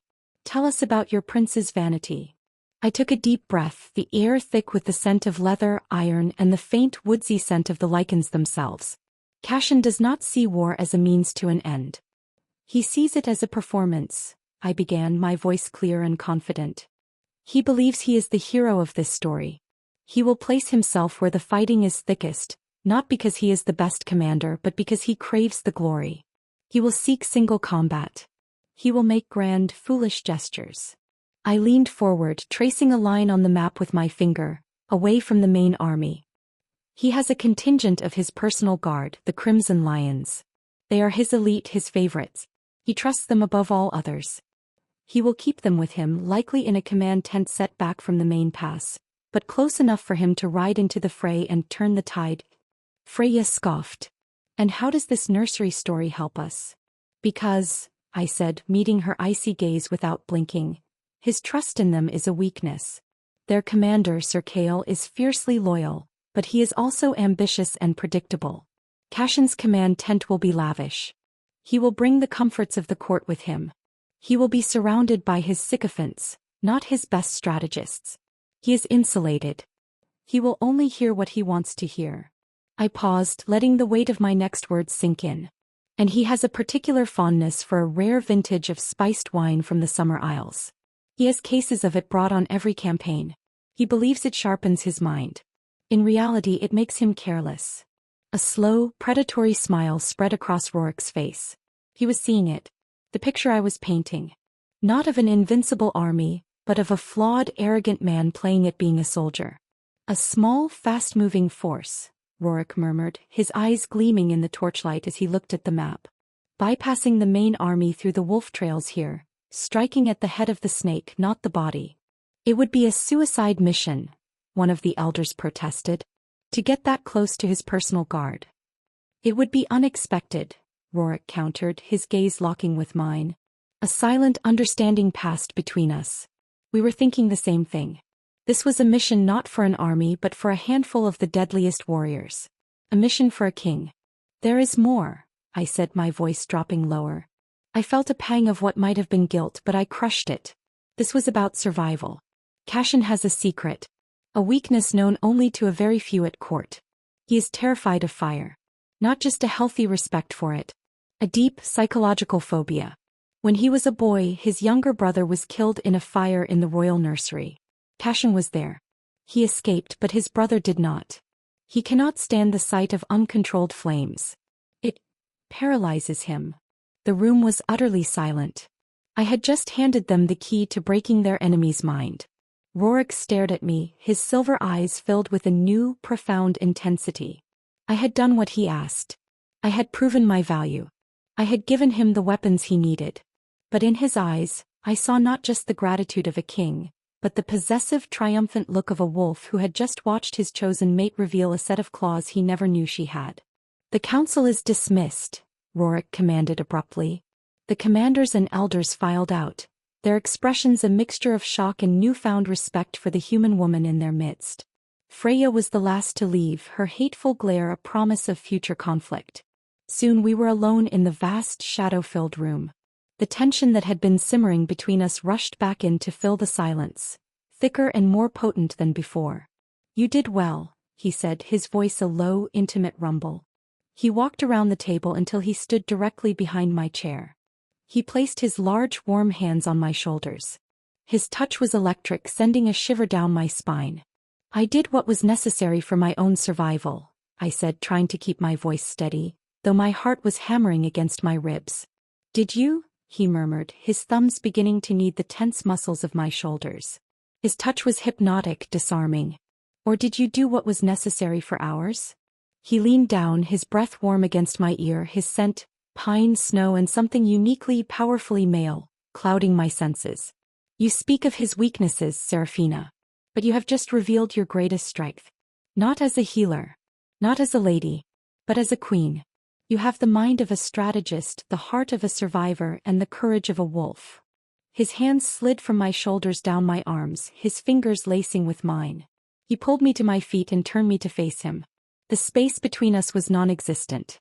I was flush against the hard wall of his chest, forced to crane my neck to look up into his searing silver eyes. Cashin does not deserve you, he growled, his voice thick with a raw, possessive emotion that went far beyond the bond. He never did. Before I could protest, before my mind could erect a single defense, he lowered his head and kissed me again. This time it was not the violent collision on the balcony. It was a slow, deliberate claiming. A kiss of profound, soul-deep possession. It was a seal on the pact I had just made, a brand of allegiance that had nothing to do with war councils and everything to do with the man and the wolf who were laying siege to my heart. I was no longer just a weapon in his war. I was becoming the reason he was fighting it. And that, I knew with a terrifying, exhilarating certainty, was the most dangerous position of all. Chapter 8. The kiss in the war room was a tipping point. It was no longer a question of if I would succumb to the bond, but when and what would be left of me when I did. Roric had tasted my loyalty, and it had only made him hungrier for more. The lines between captor and protector, between enemy and mate, were blurring into a dangerous, intoxicating haze. He had declared me a queen in the shadows of his council, and the word hung in the air between us, a prophecy and a threat. The next morning he sought me out not in the hall or my chamber, but in the infirmary where I was grinding herbs with Maeve. His presence filled the small, quiet space, a whirlwind of power and purpose that made the delicate glass vials on the shelves tremble. Maeve, wise as she was, gave a small, knowing smile, bowed her head and quietly excused herself, leaving us alone in the fragrant, sun-dappled room. Your knowledge of Cashin has given us a path, he began, his voice all business, as if he hadn't completely shattered my composure with a kiss just hours before. But a queen who cannot defend herself is a liability I will not tolerate. I bristled at the word liability. I have been defending myself my entire life. You have been surviving, he corrected, his silver eyes intense. There is a difference. Your mind is a weapon. Your body must become one as well. He gestured for me to follow. Come. Your lessons begin today. He led me not to the main training courtyard where his warriors brutalized each other, but to a smaller, more secluded area high up on the fortress walls. It was a windswept stone platform, offering a panoramic view of the kingdom he was fighting for. A rack of weapons stood against one wall. Swords, axes, daggers, and a series of archery targets were set up at the far end. I cannot wield a sword, I said immediately. A lady of Ethel is taught needlepoint and poetry, not bloodshed. I will not teach you to be a brute force warrior like Freya, he said, pulling a beautifully crafted recurve bow from the rack. It was made of dark, polished yew wood, elegant yet powerful. He held it out to me. I will teach you to be a hunter. To strike from a distance. To kill with grace and precision. A bow does not require the strength of a lichen but the focus of a predator. You have that. I took the bow. It felt surprisingly light and balanced in my hands. As a child, I had secretly practiced archery with the castle's master of arms, a kind old man who had seen the wild spark in me and nurtured it until my father had found out and put a stop to it, declaring it unladylike. But my muscles remembered. Show me what you know, Roric commanded, his voice leaving no room for argument. I took a deep breath, trying to block out his overwhelming presence beside me. I pulled an arrow from the quiver, knocked it to the string and raised the bow. I focused on the target, a simple straw dummy 100 paces away. I tried to recall the old lessons, the feel of the string against my fingers, the anchor point at the corner of my mouth. I let the arrow fly. It struck the target, but it was low and to the left, wobbling in the straw. A low chuckle rumbled in Roric's chest. You have the form but no power. Your spirit is willing but your body is weak. He stepped behind me. My heart leaped into my throat. His hard body pressed against my back, his chest a solid wall of heat. He was so close I could feel the warmth of his breath on my neck, sending a shiver down my spine. The world seemed to narrow to the space our bodies occupied. You are holding your breath, he murmured, his voice a low, hypnotic rumble directly in my ear. You're trying to force it. A hunter does not force. She becomes one with the wind, the arrow, the target. He reached around me, his large, calloused hands covering my own. One hand adjusted my grip on the bow, his fingers strong and warm over mine. The other hand came to rest on my drawing arm. Breathe, he commanded softly.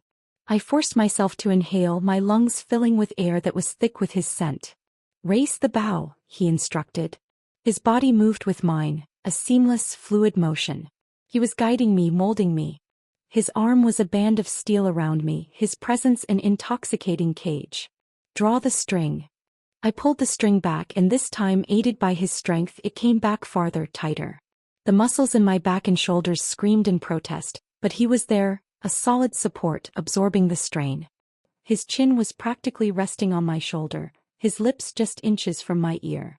Do not look at the target, he whispered, his voice sending a jolt of pure electricity through my system. See it. Feel its center. Let the bow become an extension of your will. Let the arrow become a piece of your spirit seeking its home. I closed my eyes for a split second, trying to do as he said. I focused on the center of the target, picturing it in my mind. I felt the tension in the string, the power coiled in the wood, the solid presence of the man holding me. I felt connected. Now, he breathed. Release. I let my fingers slip from the string. The arrow flew not with a wobble but with a sharp, clean thwip. It struck the target dead center, burying itself deep in the straw with a satisfying thud. My eyes flew open in shock. I had done it. Or rather, we had done it. Good, he grunted, though he did not release me. His body remained pressed against mine, his arms still caging me in. The lesson was over, but the intimacy lingered, thick and dangerous. Again. We spent the next hour like that, in a state of intense, focused intimacy that was more profound than any kiss. He was a demanding, exacting teacher, correcting my posture, my breathing, my focus. With every arrow I loosed, my form improved, my confidence grew. And with every moment spent molded against his body, the bond between us solidified, twisting and braiding our energies together until I wasn't sure where I ended and he began. I was becoming his warrior, his weapon, his queen all at once. Finally, my muscles trembling with an exhaustion that was both painful and exhilarating, I lowered the bow. Enough, I said, my voice breathy. He finally stepped back, and the loss of his heat was a physical shock. For today, he agreed, his silver eyes glowing with a mixture of pride and a raw, hungry desire that made my knees feel weak. You learn quickly. As I turned to place the bow back on the rack, my dress shifted, and the movement pulled the fabric taut against the scar on my chest, the one he had touched on our first night. The afternoon sun caught it, and for a split second the faint, silvery line seemed to shimmer with a pale, ethereal blue light. Roric's breath hitched. He saw it. He moved with the speed of a striking wolf, his hand gently but firmly gripping my shoulder and turning me back to face him. His gaze was fixed on my chest, his eyes wide with a stunned disbelief. What is this? He demanded, his voice a harsh, raw whisper. It's a scar, I said, my heart beginning to pound.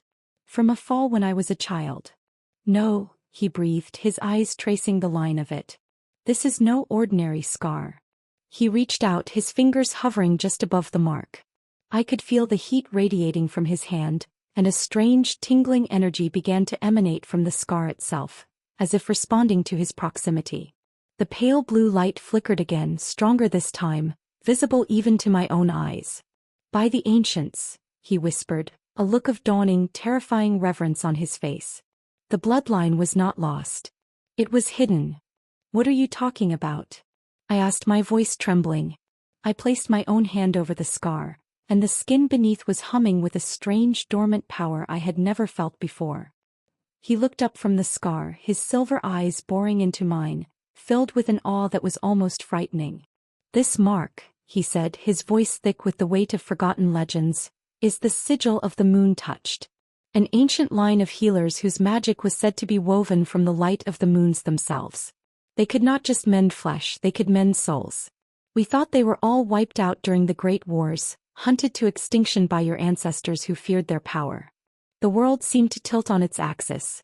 My governess, the one who had taught me of herbs and healing, she had been more than a servant. She had been a guardian, protecting a secret I never knew I carried. My parents, the herbalists, were they more than that too? Was this the real reason they had been killed? Roric looked at me as if he were seeing me for the first time. I was not just a human. I was not just his mate. I was the last scion of a lost and powerful magical lineage. The strength of the bond between us suddenly made a terrifying kind of sense. It wasn't just a wolf choosing a mate. It was ancient magic recognizing its kin. Your prince did not know what he was throwing away, Roric breathed, a look of dark, savage triumph on his face. He cupped my face in his hands, his thumbs stroking my cheeks. He cast out a healer. He cast out a queen. He cast out the one woman in this world with the power to save him. He leaned in, his forehead resting against mine. But his loss is my kingdom's salvation. And you, Seraphina, you are so much more than mine. You are destiny. Chapter 9. The revelation of my heritage hung between us, a silent, shimmering curtain of magic and destiny. I was moon-touched. The words felt alien, a costume for a person I didn't know. Yet the persistent, gentle hum beneath the skin of my scar was an undeniable truth. It was a dormant river of power I had carried my entire life without ever knowing its name. Roric looked at me with a new kind of reverence, a raw awe that was somehow more intimidating than his anger or his desire. I was no longer just his weapon. I was his prophesied miracle. He didn't press me for more information, sensing perhaps that I was as stunned as he was. A fragile, unspoken truce settled between us. The dynamic had shifted. I was not just a prize to be won or a captive to be controlled. I was an unknown quantity, a power to be understood. A few days later, a crisis erupted that pushed all thoughts of destiny aside. One of the scouts who had been monitoring Cashin's forces was brought back to the fortress, half dead. He had been caught in a sorceress trap, a web of dark energy that had not only wounded his body but had begun to rot his spirit. He was burning with a fever that did not respond to any of Maeve's remedies, his skin taking on a deathly gray pallor, his mind lost to delirious, terrified ramblings. I found Roric standing over the scouts caught in the infirmary, his face a grim mask of fury and helplessness. Maeve was exhausted, her face etched with the despair of a healer who has reached the end of her knowledge. "It is blood magic," Maeve whispered, her voice trembling. "A vile curse. It is consuming him from the inside out. There is nothing more I can do. The life force is leaving him." Roric's hands were clenched into fists at his sides, his knuckles white. The feeling of being powerless was a poison to a man like him. He looked at me, his silver eyes filled with a desperate, unspoken plea. He was not commanding me now. He was begging. I took a deep breath, my heart pounding. This was it. The first test of a power I didn't even know I possessed. "Leave us," I said, my voice quiet but firm. Maeve looked at Roric, who gave a single curt nod. The old healer bowed her head and left the room, pulling the heavy door closed behind her. The infirmary fell silent, save for the scout's ragged, shallow breaths. "What are you going to do?" Roric asked, his voice a low rumble in the quiet space. "I don't know," I admitted honestly. I walked to the scout's bedside. The air around him was cold, thick with a malevolent energy that made the hair on my arms stand on end. This was beyond herbs and poultices. This was a sickness of the soul. Instinct, a deep primal knowing that came from a place beyond my conscious mind, guided me. I closed my eyes and reached out, not with my hands but with my senses. I let the dormant power within me, the gentle hum beneath my scar, extend outward like a searching vine. I felt the man's life force, a faint, flickering flame about to be extinguished. And I felt the curse, a cold, oily parasite of dark magic, wrapped around it, slowly squeezing it to death. "He is poisoning the very essence of your people," I murmured, opening my eyes. "This is how he intends to win. Not by killing your warriors but by corrupting their spirits. Can you stop it?" The question was raw, stripped of all his kingly authority. I hesitated. I have never done anything like this. The magic in me, it is a seed, not a tree. It is untrained. Try, he commanded, but his voice was soft, laced with a vulnerability I had never heard before. I nodded. I knew I couldn't fight this curse with force. Dark magic feeds on aggression. My governess had told me tales of the moon-touched, whispers of their methods. They did not banish darkness. They overwhelmed it with light. I placed my hands on the scout's chest. The skin was cold and clammy. I took another deep breath, and this time I drew on the humming energy centered at my scar. I imagined it not as a weapon but as a bomb. I pictured the pale, gentle light of the twin moons, and I willed that light to flow from my heart, through my arms and into my hands. First nothing happened. Then a faint warmth began to build beneath my palms. The skin of my scar began to tingle, then burn, not with pain but with a rising radiant heat. A soft, ethereal blue light began to emanate from my hands, casting a gentle glow on the scout's gray face. The light was cool and pure, smelling faintly of night-blooming jasmine and clean, cold stone. The dark magic writhed. I could feel it recoiling from my touch, a malevolent, sentient thing. It fought back, sending a wave of icy coldness up my arms, a jolt of pure malice that sought to taint my own spirit. I gasped, a cry of pain escaping my lips as the coldness reached for my heart. Seraphina. Roric was at my side in an instant, his hands gripping my shoulders. Stop, it's hurting you. No, I gritted out, my teeth clenched. If I let go now, it will consume him. I focused harder, ignoring the icy tendrils of darkness trying to invade me. I poured more of my energy, more of the moonlight magic into the scout. The blue light from my hands intensified, glowing brighter and brighter until the entire room was bathed in its serene luminescence. The coldness in my arms began to recede, burned away by the pure, gentle light. I felt the curse, the oily parasite, begin to dissolve, its malevolent energy evaporating like mist in the morning sun. The effort was immense. It felt like I was holding back the tide with my bare hands. Sweat beaded on my forehead and my arms trembled with exertion. I felt my own energy reserves dwindling, the light beginning to flicker. I was losing. Then I felt another power source, a different kind of magic, join with mine. Roric, seeing me falter, had placed his hands over mine. He closed his eyes, his face a mask of intense concentration. He wasn't trying to fight the curse himself. He was pouring his own life force, his raw, primal alpha energy into me. It was a torrent of warmth and strength, a wild, earthy power that intertwined with my celestial magic, grounding it, amplifying it. Our magics braided together. His, the strength of the wild earth, the fury of the wolf. Mine, the cool, serene light of the distant moons. Together we were a force the darkness could not withstand. With a final, silent scream, the curse dissolved into nothingness. The blue light faded, leaving us in the quiet, firelit room. I collapsed forward, utterly spent, my energy drained to the very dregs.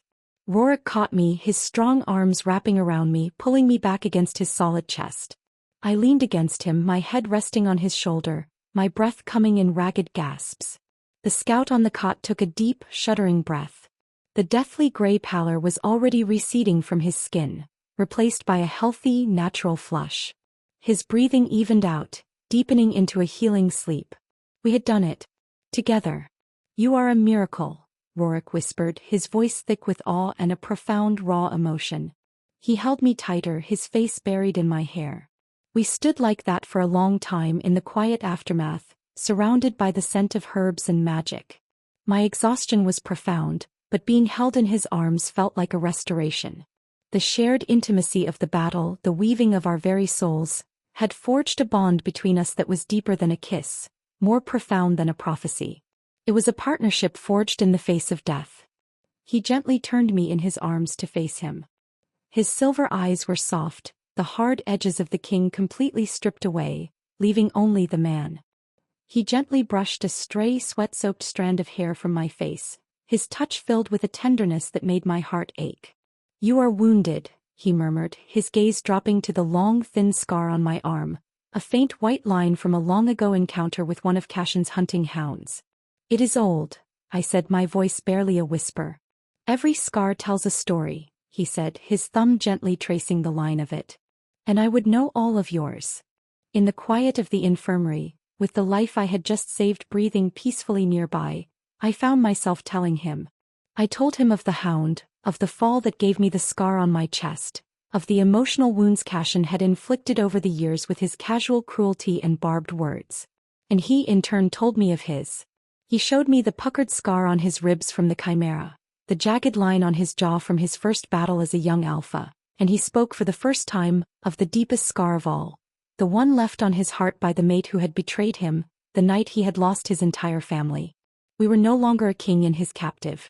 We were two survivors, two scarred warriors, finding a moment of solace and understanding in a world determined to tear us apart. The steam that rose between us now was not born of a forced bond or a primal lust, but of a true, terrifying and beautiful intimacy. And as he leaned down to kiss me, not with the fire of possession, but with the gentle reverence of a man who had finally found something worth healing for, I did not resist. I welcomed it. Chapter 10. The kiss in the infirmary was a quiet revolution. It was a conscious choice, a surrender not to the bond's coercive magic but to the man himself. In sharing our scars, we had exposed our vulnerabilities, and in that shared space of weakness, we had forged an unbreakable strength. The pack could feel the shift.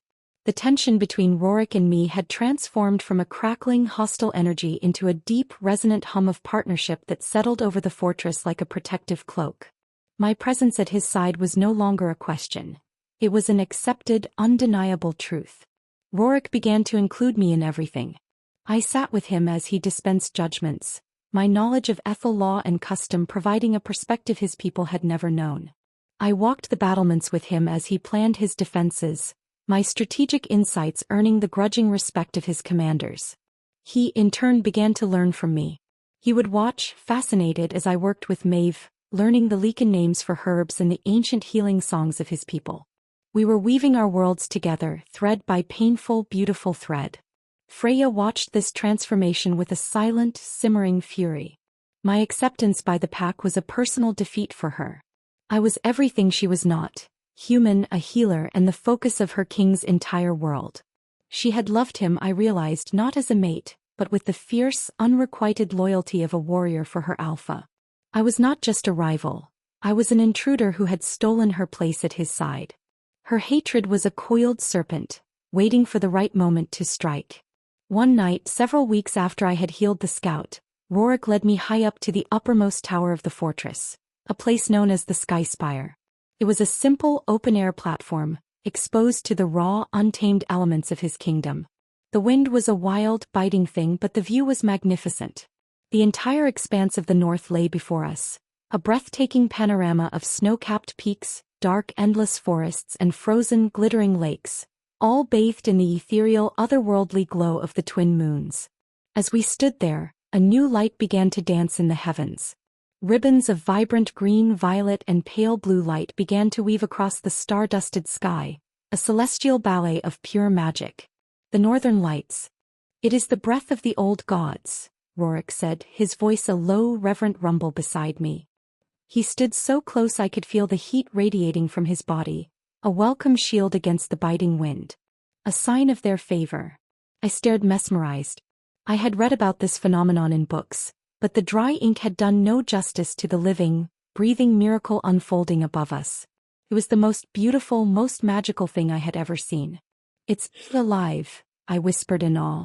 "This is my kingdom, Seraphina," he said, his voice filled with a fierce, profound love for his harsh, beautiful land. "This is what we are fighting for. Not just the rock and the ice and the trees, but this. The magic. The soul of the north." He turned to face me, the dancing lights of the sky reflected in his silver eyes. "I brought you here as a captive, as a tool to save all of this." He reached out, his hand gently cupping my cheek, his calloused thumb stroking my skin. "But I was a fool. You are not the tool. You are the reason." The legends of the moon touched. They were said to be a bridge between our worlds, between the magic of the earth and the magic of the sky. You do not just belong here. You are the missing piece of it. My heart ached with the beauty of his words, with the profound sense of belonging he was offering me. Belonging I had craved my entire life. Tears welled in my eyes and I did not try to hide them.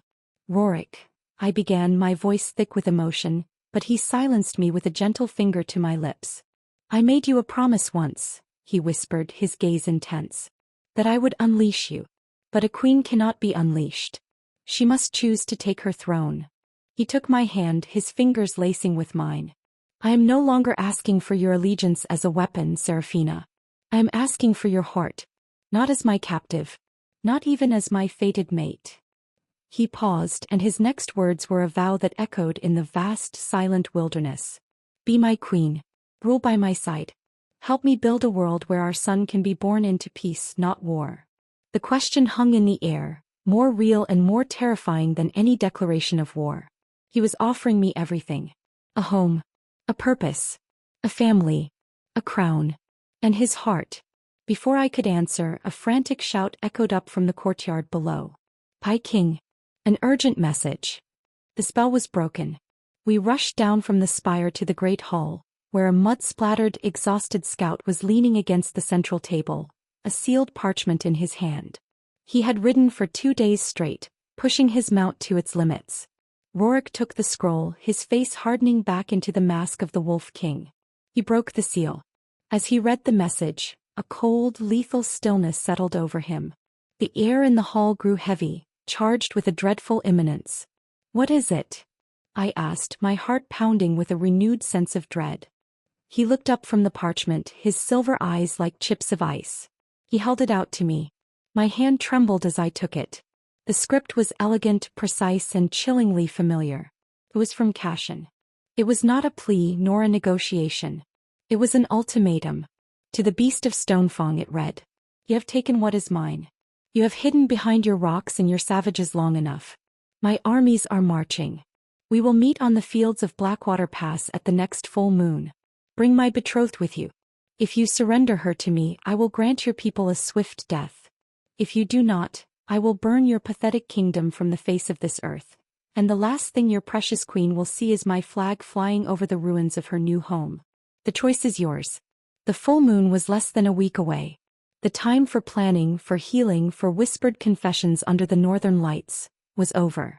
Cashin had thrown down the gauntlet. He was no longer hiding behind sorcerers and assassins. He was coming. And he was coming for me. Roric looked at me, his face grim, but his eyes were blazing with a defiant, unwavering fire. He took my hand, his grip a solid, unbreakable promise.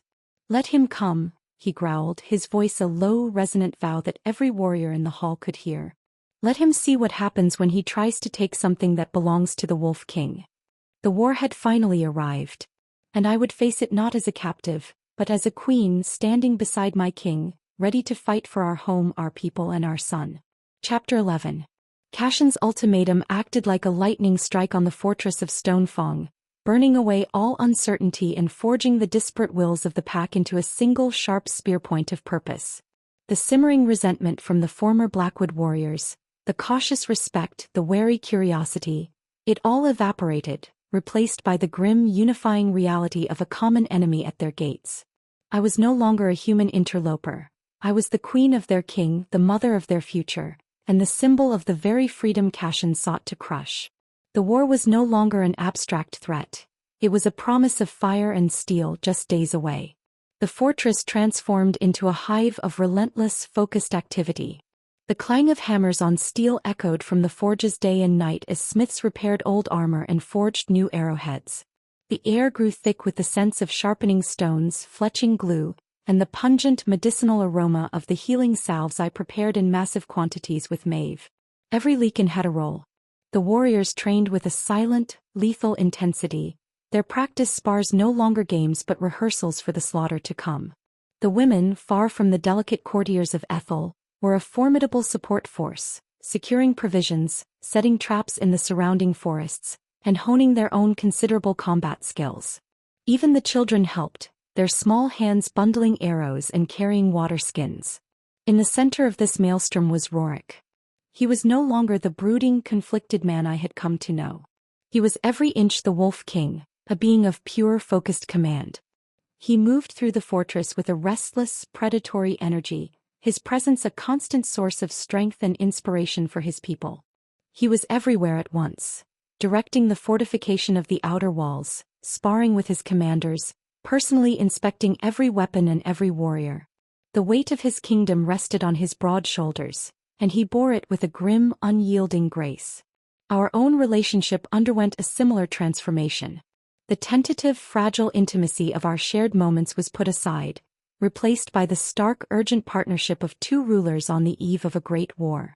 We were a united front, our minds and purposes perfectly aligned. The War Council was now in permanent session, and I sat at his right hand not as a guest, but as his most trusted advisor. My knowledge of Cashin was the fulcrum upon which our entire strategy rested. "He will expect us to defend the Blackwater Pass," I insisted during one grueling late-night session, my finger tracing a path on the massive stone map. "He will see it as a glorious bottleneck, a place to grind our smaller force to dust with his siege engines and battle mages. It is a trap laid by his own arrogance." "We cannot cede the pass," Freya argued, her voice sharp. "It is the gateway to our lands. To abandon it is to show weakness. To defend it is to commit suicide," I countered, my gaze steady. "Cashin doesn't want a gateway. He wants a spectacle. He wants a glorious victory to cement his legend." I looked at Roric, our minds moving in sync. "We will not give him the battle he wants. We will give him the one he fears." Our plan was audacious, born of my insights and Roric's deep knowledge of his own territory. We would cede the pass. We would let Cashin's massive, cumbersome army march through, stretching their supply lines thin, luring them deeper into the treacherous, unfamiliar terrain of the north. We would not meet them on an open field. We would become ghosts. We would use the forests, the mountains, the blizzards themselves as our weapons. We would bleed them with 1,000 small cuts, a campaign of terror and attrition that would break their morale long before we broke their lines. And while the main army was being harried and weakened, a small elite force led by Roric himself would execute the plan I had helped formulate. A lightning strike at the head of the snake. We would infiltrate his command camp and take Cashin himself. The days leading up to the full moon were a blur of exhaustion and adrenaline. My nights were spent in the war room with Roric and his commanders, my days in the infirmary with Maeve. Sleep was a rare and precious commodity, snatched in brief hour-long intervals. The bond between Roric and me was a constant, thrumming undercurrent to the chaos. It was no longer a source of conflict, but a source of strength. We would exchange glances across the crowded hall, a silent communication of support and understanding. He would find me in the infirmary, his hand briefly touching my back, a simple gesture that spoke volumes, grounding me, steadying me. The steamy, raw desire was still there, a banked fire beneath the surface of our urgent preparations. It was in the way his eyes would darken when he looked at me, in the proprietary heat of his hand on my arm, in the way my own body would hum with a low, constant awareness of his proximity. But there was no time for it. The war demanded everything and we gave it willingly. Our passion was sublimated into our shared purpose, poured into the survival of our people. One night, just 2 days before the full moon, I was working late, my hands stained with the dark juice of the blood-staunching herbs I was preparing. The fortress was quiet, the exhaustion of the pack a palpable presence in the air. Roric entered the infirmary, his steps heavy. He looked utterly spent, the immense pressure of the coming battle etched into the lines of his face. He didn't speak. He simply walked to me, wrapped his strong arms around me from behind, and buried his face in the crook of my neck. He held me like a drowning man clinging to a piece of driftwood. I leaned back against his solid chest, my hands coming up to cover his. We stood like that for a long time in the quiet, fragrant room, drawing strength from each other's presence. "I have sent hundreds of my people to their deaths in my lifetime," he murmured, his voice a low, raw whisper against my skin. "It is the burden of a king. But this feels different. I am sending them to fight for you. For our son." "They are fighting for their home," I corrected softly. "For their freedom. I am just the reason the battle has finally come." He turned me in his arms, his silver eyes searching mine. "If we survive this, Seraphina," he began, but he didn't finish. He didn't need to. The unspoken promise of a future, of a life beyond this war, hung between us, beautiful and fragile. "When we survive this," I corrected, my hand coming up to cup his jaw. "We will survive this, Roric. Together." He leaned in and kissed me, not with the fierce possession of before, but with a desperate, aching tenderness. It was a kiss that tasted of fear and hope, of exhaustion and unwavering resolve. It was the kiss of two sovereigns on the eve of a battle that would decide the fate of their world. A final, silent vow before the storm. The morning of the full moon dawned cold and unervingly clear. The sky was a pale, washed-out blue, the air still and silent as if the world itself were holding its breath. Roric stood before his assembled army in the main courtyard. He was clad in magnificent dark steel armor, etched with the snarling wolf's head of his house. His greatsword was strapped to his back, and the crown of the Wolf King, a simple circlet of blackened iron forged to look like intertwined thorns, rested on his brow. He was a terrifying, awe-inspiring sight. I stood on the steps of the keep watching him. My role was here, in the fortress, the symbolic heart of the kingdom he was leaving to defend. My belly was now a gentle, noticeable swell beneath my simple dress, a visible promise of the future they were all fighting for. He addressed his people, his voice a booming, resonant force that echoed off the stone walls. He did not speak of glory or honor. He spoke of survival. He spoke of their families, their land, their magic.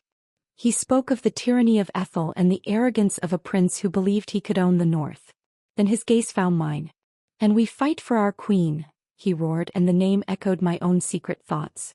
A healer they cast out, a power they tried to extinguish. We fight for the future she carries. For the new blood that will unite our packs and strengthen our people for a generation. A deafening roar erupted from the assembled army. They raised their swords, their axes, their spears not just for their king but for me. In that moment I was no longer an outsider. I was theirs and they were mine. Roric strode through the parting ranks of his warriors and came to me. He stood before me, the formidable, armored king, and gently took my hand. "I have left Freya in command of the fortress guard," he said, his voice low for my ears only. "She's our finest warrior. She will protect you." A flicker of unease went through me. Freya. The woman who hated me more than anyone. Roric. "She is loyal to the pack," he said, cutting off my protest. "And you are the heart of the pack now. Her honor as a warrior demands she protect you with her life." He squeezed my hand. "I must go."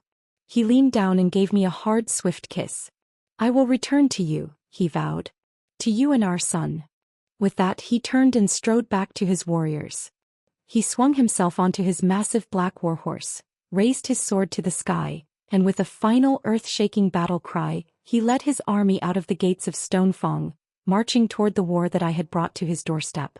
I stood and watched until the last of his soldiers had disappeared into the wintry forest, a cold, terrible knot of fear tightening in my chest. I trusted him. I loved him. But I did not trust the she-wolf he had left to guard my life. Chapter 12.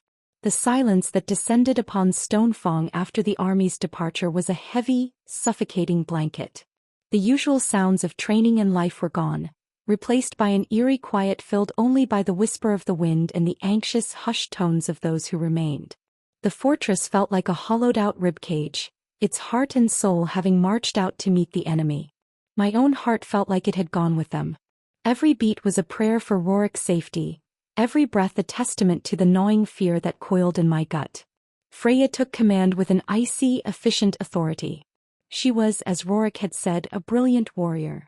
She moved through the fortress with a restless energy, organizing the remaining guard, setting watch patterns on the walls, and drilling the younger, less experienced fighters who had been left behind. She was a picture of perfect Leakin discipline. But whenever her gaze fell on me, her icy blue eyes were filled with a cold, triumphant light that chilled me to the bone. Roric was gone. She was in charge. And I was under her protection, a lamb in the care of a wolf who had been dreaming of the slaughter. I tried to busy myself, working with Maeve in the infirmary, which we had expanded into the great hall in anticipation of the wounded who would soon be returning. We tore linens for bandages, mixed vats of healing salves, and sharpened surgical tools. The work was methodical, calming, but it couldn't quiet the storm in my mind. My unease about Freya solidified into true fear on the second night after Roric's departure. I was in my chamber trying to get some rest, when a disturbance in the corridor outside my door startled me. I heard raised voices, a scuffle, and then a sharp cry of pain. I ran to the door and pulled it open to find two of Freya's guards roughly restraining one of the warriors Roric had personally assigned to my protection. The warrior, a loyal older Leakin named Ulrich, had a bloody lip and a look of furious helplessness on his face. "What is the meaning of this?" I demanded, my voice sharp with an authority I didn't feel. "The Lady Freya's orders," one of the guards sneered. "King Roric's personal guard are to be reassigned to the outer walls. She is taking over the Queen's protection personally." My blood ran cold. She was systematically removing those loyal to Roric and replacing them with her own people. She was isolating me. "That is unacceptable," I said, trying to keep my voice from shaking. Ulrich was assigned by the king. Freya herself appeared at the end of the corridor, drawn by the commotion. She walked toward us with a slow, deliberate stride, a cruel, satisfied smirk on her lips. "The king is on the battlefield," she said, her voice dripping with false deference. "I am in command here, and I will not have my authority questioned." She looked at Ulrich. "Take him to the dungeons. For insubordination." "You can't do that," I cried, horrified. "I can," Freya said, her icy gaze locking with mine. "And I have." She dismissed the guards who dragged the struggling Ulrich away. She then turned her full venomous attention to me. "You see, princess," she whispered, stepping so close I could feel the cold radiating from her, "the king may be blinded by whatever dark magic you have woven around him. He may see you as a queen. But I see you for what you are. A human parasite. A weakness that will be the death of us all. And it is my duty to protect this pack from any threat, foreign or domestic." He was planning something. This was more than just petty jealousy. This was a calculated power play. "Roric will hear of this," I warned, my voice low and trembling with rage. Freya laughed, a cold, sharp sound. "Will he? A lot can happen in a war. Kings fall. New leaders rise." Her meaning was terrifyingly clear. She wasn't just hoping Roric would lose the battle, she was counting on it. She saw this war not as a threat but as an opportunity. An opportunity to rid herself of both me and the king who had chosen me over her. She left me standing there, my heart pounding with a new and terrible kind of fear. I was not just worried for Roric's life on the battlefield. I now had to fear for my own life, right here in the heart of the fortress that was supposed to be my sanctuary. I was trapped, surrounded by enemies, with my only protector miles away, fighting for his own survival. I spent the next day in a state of hypervigilance, my mind racing. I couldn't trust anyone Freya had placed near me. I had to find a way to get a message to Roric, to warn him of the betrayal brewing in his own home. But how? The fortress was on lockdown. No one was permitted to leave. My only hope lay in the secrets of the fortress itself. I began to explore, feigning calm, using my status as the pack's healer to move through areas that might otherwise be restricted. I was searching for anything, a hidden passage, a forgotten postern gate, a way out. I found it in the old, disused library, a place no one but Maeve ever entered. Behind a crumbling tapestry depicting the founding of Stonefong, I felt a draft. My fingers traced the cold stone until I found the outline of a hidden door. It was an ancient escape route, a secret passage for the royal family, forgotten by all but the oldest legends. It led down deep into the mountain to a cave system that, according to the old maps I found, eventually opened out into the forest several miles from the fortress. It was a desperate, insane plan. To venture into the treacherous, snow-covered wilderness alone, pregnant, with a war raging around me. But it was my only choice. Staying here meant placing my life and the life of my unborn son in Freya's hands. I would rather face the monsters of the forest than the one who now wore the commander's cloak. That night, as the full moon, the moon of the battle, began to rise, I made my move. I gathered a small pack with a flint and steel, some dried meat, a water skin, and a bundle of healing herbs. I strapped a small dagger to my thigh. It wasn't much, but it was all I had. I slipped into the library, my heart pounding with every step. I pulled back the tapestry and managed to heave the heavy stone door open just enough to squeeze through. The air inside was cold and stale, smelling of damp earth and centuries of disuse. I lit a small torch, its flickering light revealing a narrow, steep staircase descending into utter darkness. I took one last look back at the torchlit fortress that had become my strange, conflicted home. Then, with a prayer to the gods I wasn't sure I believed in, I slipped into the darkness, pulling the secret door closed behind me. I was alone, a fugitive once more, plunging into the belly of the mountain, my only goal to reach the man I loved and warn him that the greatest threat to his kingdom was not the army before him, but the serpent he had left coiled around his throne. Chapter 13. The darkness inside the mountain was absolute. a thick, living entity that swallowed the meager light of my torch. The air was cold and heavy, pressing in on me, and the silence was so profound it was a ringing in my ears, broken only by the drip, drip, drip of water somewhere in the deep, and the frantic, loud thumping of my own heart. The stone steps were steep and uneven, slick with a fine layer of damp moss that threatened to send me tumbling into the abyss with every step. I kept one hand on the rough, cold wall, anchoring myself, my other hand holding the torch aloft, my knuckles white. Hours bled into one another. My world shrank to the small, dancing circle of light around me, the next step, the next breath. The descent was endless. My legs ached with a deep, burning fatigue, and the baby, my precious son, felt like a heavy, precious weight in my belly. Every so often I would stop and press a hand against my abdomen, drawing strength from the faint, fluttering movements within. I was not just fighting for myself, I was fighting for him. Finally the stairs ended, opening into a vast, natural cavern. The torchlight was swallowed by the immense, echoing darkness. I could hear the sound of a subterranean river nearby, its rush a low, constant roar. According to the map I had memorized, I had to follow the river downstream. I stumbled forward, my feet sinking into loose scree, my ankles twisting on unseen rocks. It was in this cavern that my torch, my only shield against the suffocating darkness, began to flicker and die. The pitch-soaked rag was nearly spent. Panic, cold and sharp, seized me. To be left in this utter blackness, miles from any known exit, was a death sentence. I would be lost forever, a ghost in the heart of the mountain. As the flames sputtered, casting one last desperate dance of shadows on the cavern walls, I saw it. A faint, ethereal glow emanating from a crevice in the far wall. It was a soft, pale blue light, the color of a winter sky at twilight. Hope, fierce and desperate, surged through me. It was my only chance. The torch died, plunging me into a terrifying, disorienting blackness. I closed my eyes, forcing down the rising tide of panic. I took a deep breath and reached out with my other sense, the one I was only just beginning to understand. I focused on the memory of the light, and I let the humming power within my own soul guide me. I stumbled forward, my hands outstretched, my feet shuffling one slow, terrifying step at a time.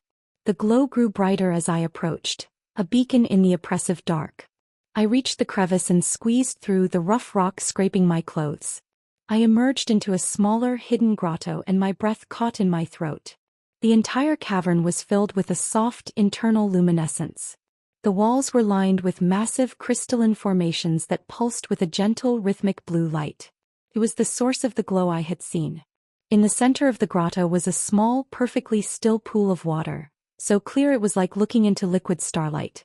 The light from the crystals reflected off its surface, making the entire chamber feel sacred, ancient, and alive. I felt a pull toward the pool, an undeniable magnetic draw. I knelt at its edge, my reflection a dark silhouette against the glowing water. The hum from my scar intensified, resonating with the energy of the grotto. This place was a source, a wellspring of the same moon-touched magic that flowed untrained through my own veins. My governess's stories, the ones I had dismissed as fairy tales, rushed back to me.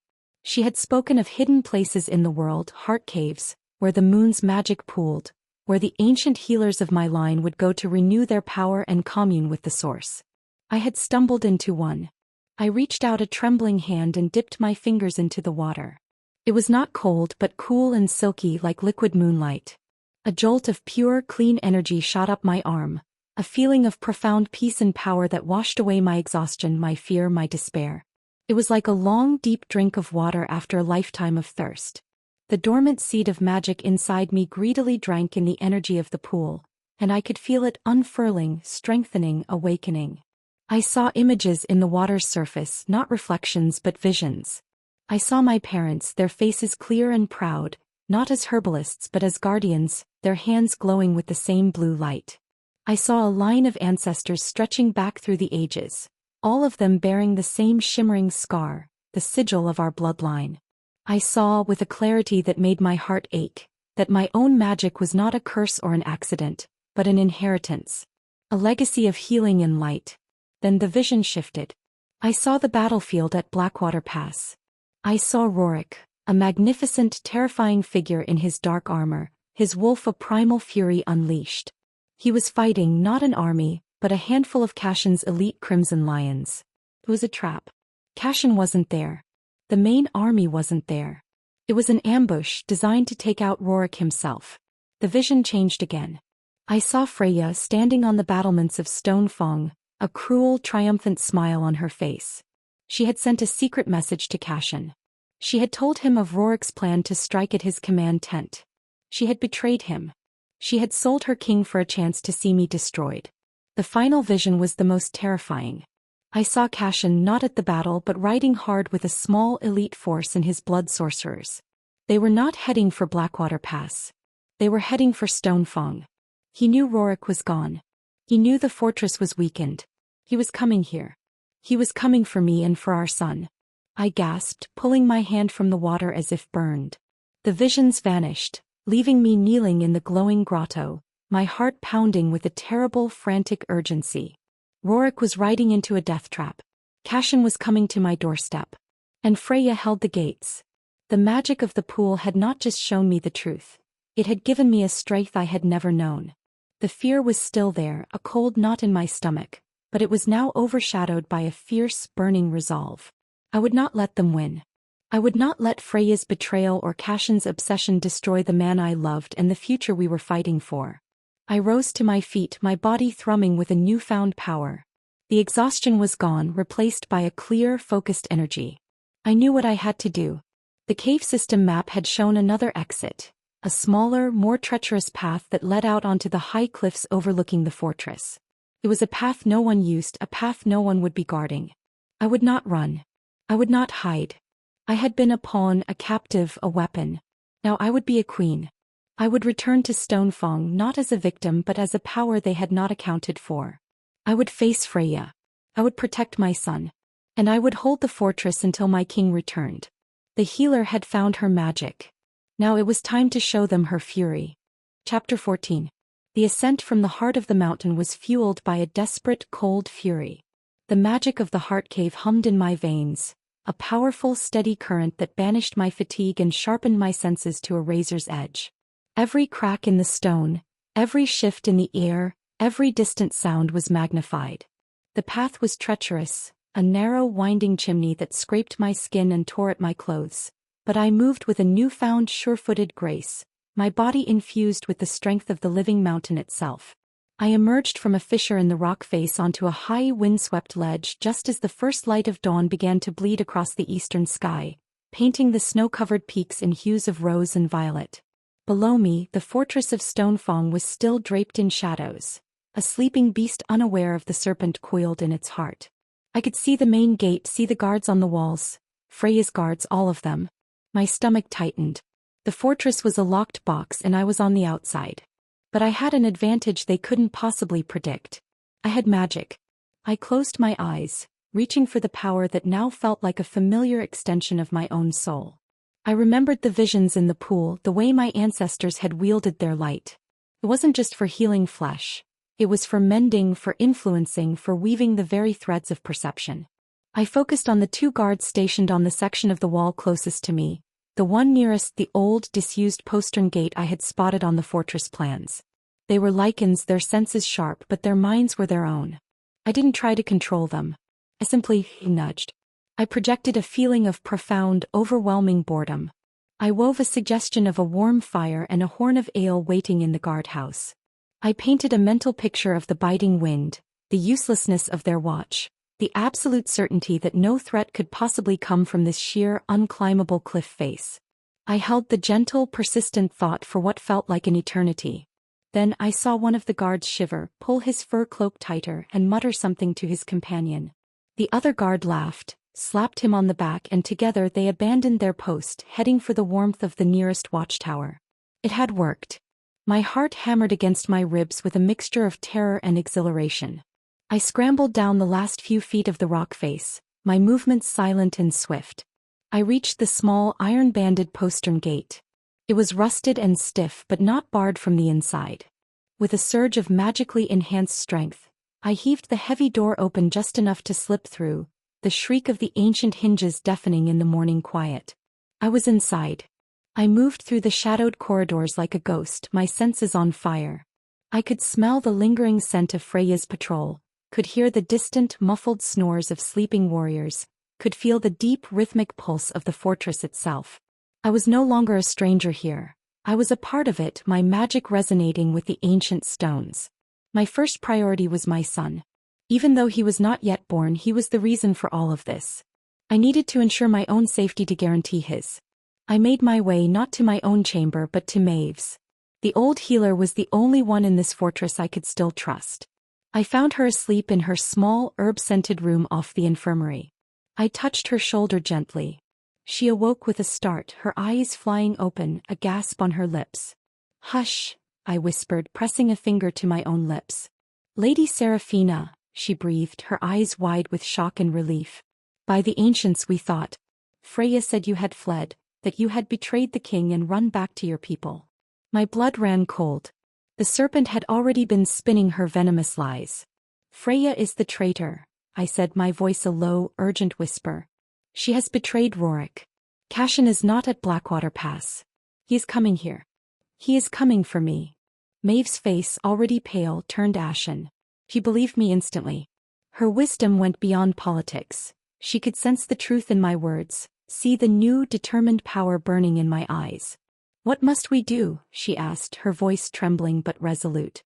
"We need to gather those who are loyal to Roric," I said, my mind working with a cold, clear precision. "The warriors he assigned to my guard. Tuvin. Ulrich.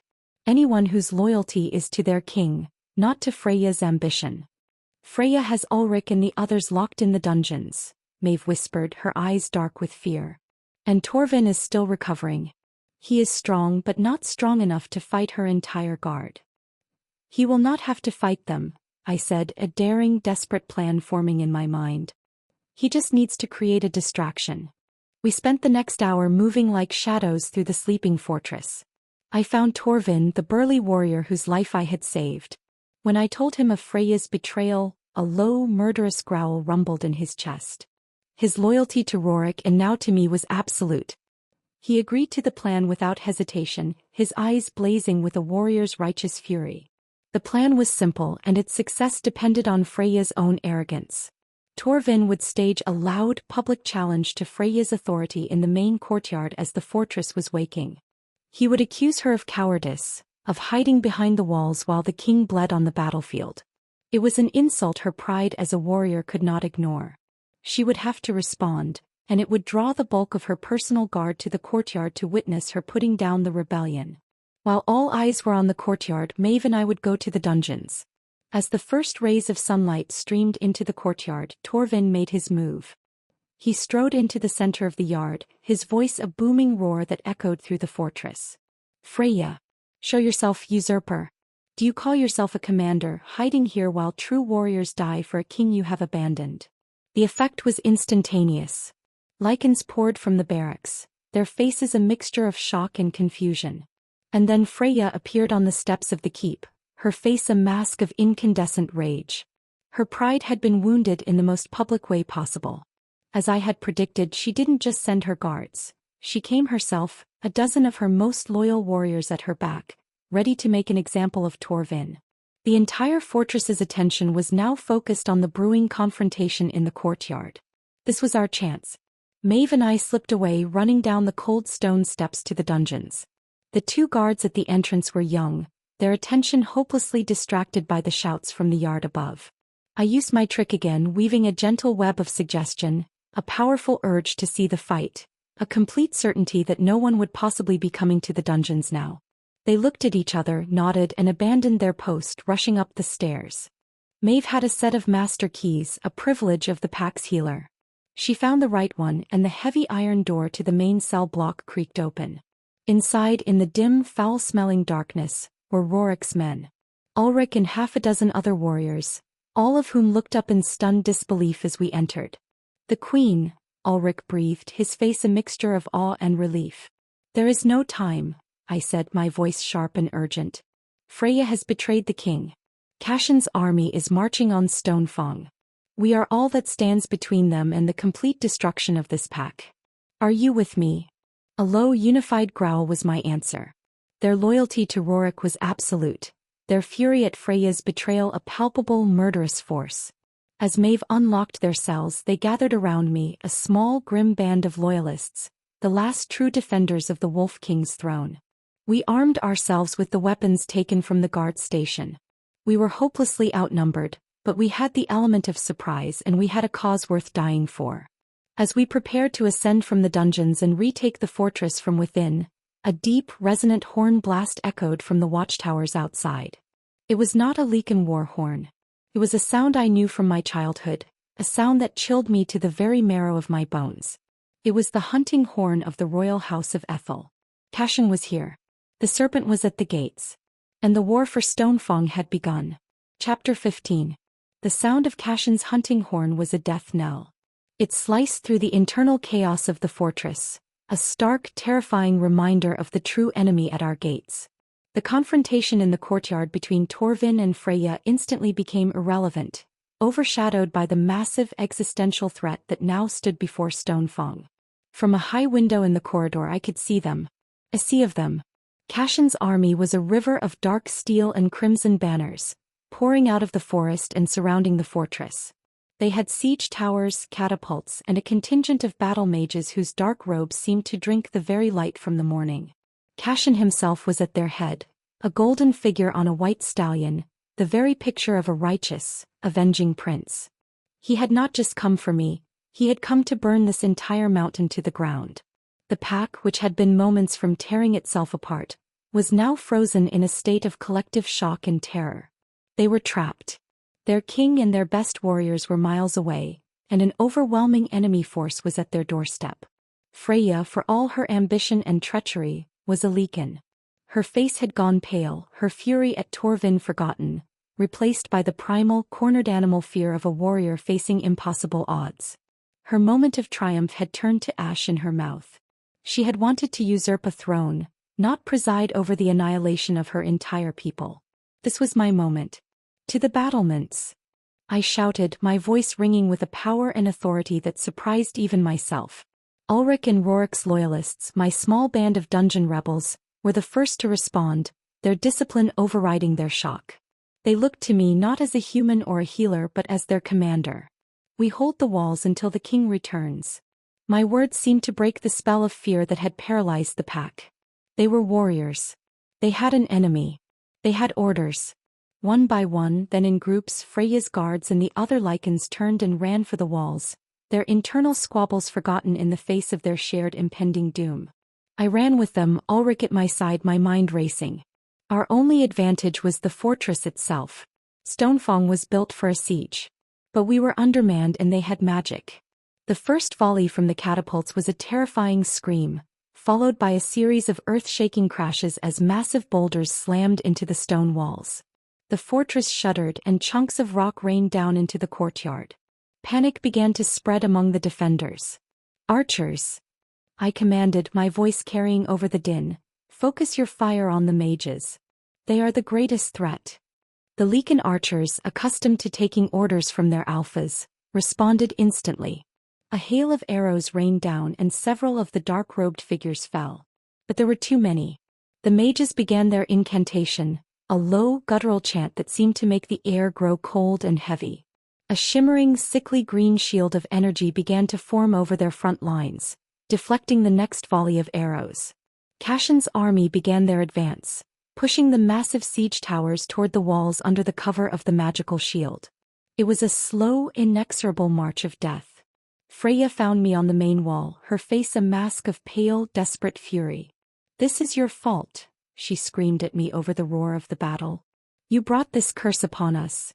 And your betrayal left us defenseless." I shot back, my own anger flaring. "But we can place blame on each other's graves, or we can fight for the pack that is still alive. Choose, Freya. Are you a commander of this pack or are you not?" My challenge struck home. Her pride as a warrior, the very thing Torvin had used to distract her, was the one thing that could still save us. Her eyes blazed, and for a moment I thought she might strike me. But then she looked out at the advancing army, at the people she had grown up with, at the home she was about to lose. Her loyalty to the pack, twisted as it was, finally won out over her hatred of me. "Boiling oil to the main gate," she roared to a group of nearby warriors, turning away from me and throwing herself into the defense. Archers' volleys on the towers. Aim for the wheels. We fought side by side, a queen and her treacherous commander, a strange, desperate alliance born of mutual impending destruction. We were two sides of the same coin, two she-wolves fighting for the survival of our home. Despite our efforts, the situation was hopeless. The siege towers reached the walls. The mage's shield held firm. Heavy grappling hooks shot up, catching on the crenellations, and the enemy soldiers began their terrifying ascent. The fighting became a brutal hand-to-hand slaughter on the battlements.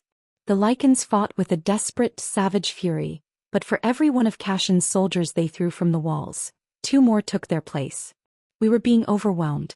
I left the fighting to the warriors, my own role now desperately clear. I set up a triage station in the courtyard with Maeve, the wounded already pouring in, their cries of pain a terrible symphony under the sounds of battle. My hands were soon covered in blood, my mind a blur of stitching wounds, setting bones and offering what comfort I could. I used my own magic, the gentle blue light flowing from my hands, to soothe the worst of the pain and stem the bleeding, but my energy was finite, and the stream of wounded was endless. Hours passed. The sun reached its zenith. The walls were breached in 3 places. The fighting spilled into the courtyards. The scent of blood and death was everywhere. We were losing. Stonefang was falling. Cassion himself led the charge through the main gate, his golden armor unstained, his face alight with a triumphant, cruel smile. He cut down a defending Lycan with a single contemptuous stroke of his sword. His eyes scanned the chaos of the courtyard and then they found me. He spurred his white stallion forward, his crimson lions forming a protective wedge around him. He was coming for me. This was the end. But as he approached, a new sound cut through the din of battle. It was a sound that started as a low rumble and grew into a thunderous roar. It was not the sound of the battle. It was the sound of an avalanche. An earthquake. It was the sound of 1,000 Lycan warriors, charging out of the forest behind Cassion's army. The ground itself began to tremble. A new horn blast echoed through the valley, not Cassion's elegant hunting horn, but the deep, guttural, soul-shaking war horn of the Wolf King. Roric. He had not fallen for the trap. He had somehow known. He had returned. He led the charge, a force of pure, untamed nature. His pack, the true heart of the North, slammed into the rear of Cassion's unsuspecting army like a tidal wave. The disciplined lines of Ethel's soldiers shattered into chaos. They were caught between the fortress walls and the fury of the Wolf King. The tide of the battle turned in a single glorious, bloody instant. The besieged defenders of Stonefang let out a unified, triumphant roar and charged from the gates, crashing into the enemy's flank. Cassion's face, which had been alight with triumph, contorted into a mask of disbelief and rage. His perfect, glorious victory had turned into a slaughterhouse. His eyes met mine across the blood-soaked courtyard. His prize was about to be snatched from his grasp. With a scream of pure fury, he ignored the battle raging around him and charged directly at me. I stood my ground, my small dagger in my hand, my body planted firmly in front of the door to the keep where Maeve was guarding the children. If he wanted me, he would have to go through me. But I was not alone. As Cassion's horse thundered toward me, a massive dark-furred body slammed into its side. It was Freya. She had shifted into her wolf form, a magnificent, terrifying beast of pale fur and icy eyes. She had seen the prince's charge and in a final, redemptive act of loyalty, she had thrown herself in his path. He bought me the only thing that mattered. Time. Because a moment later, a shadow fell over me and a dark, armored figure landed between me and the chaos. He had leaped from the battlements, a feat of impossible strength and grace.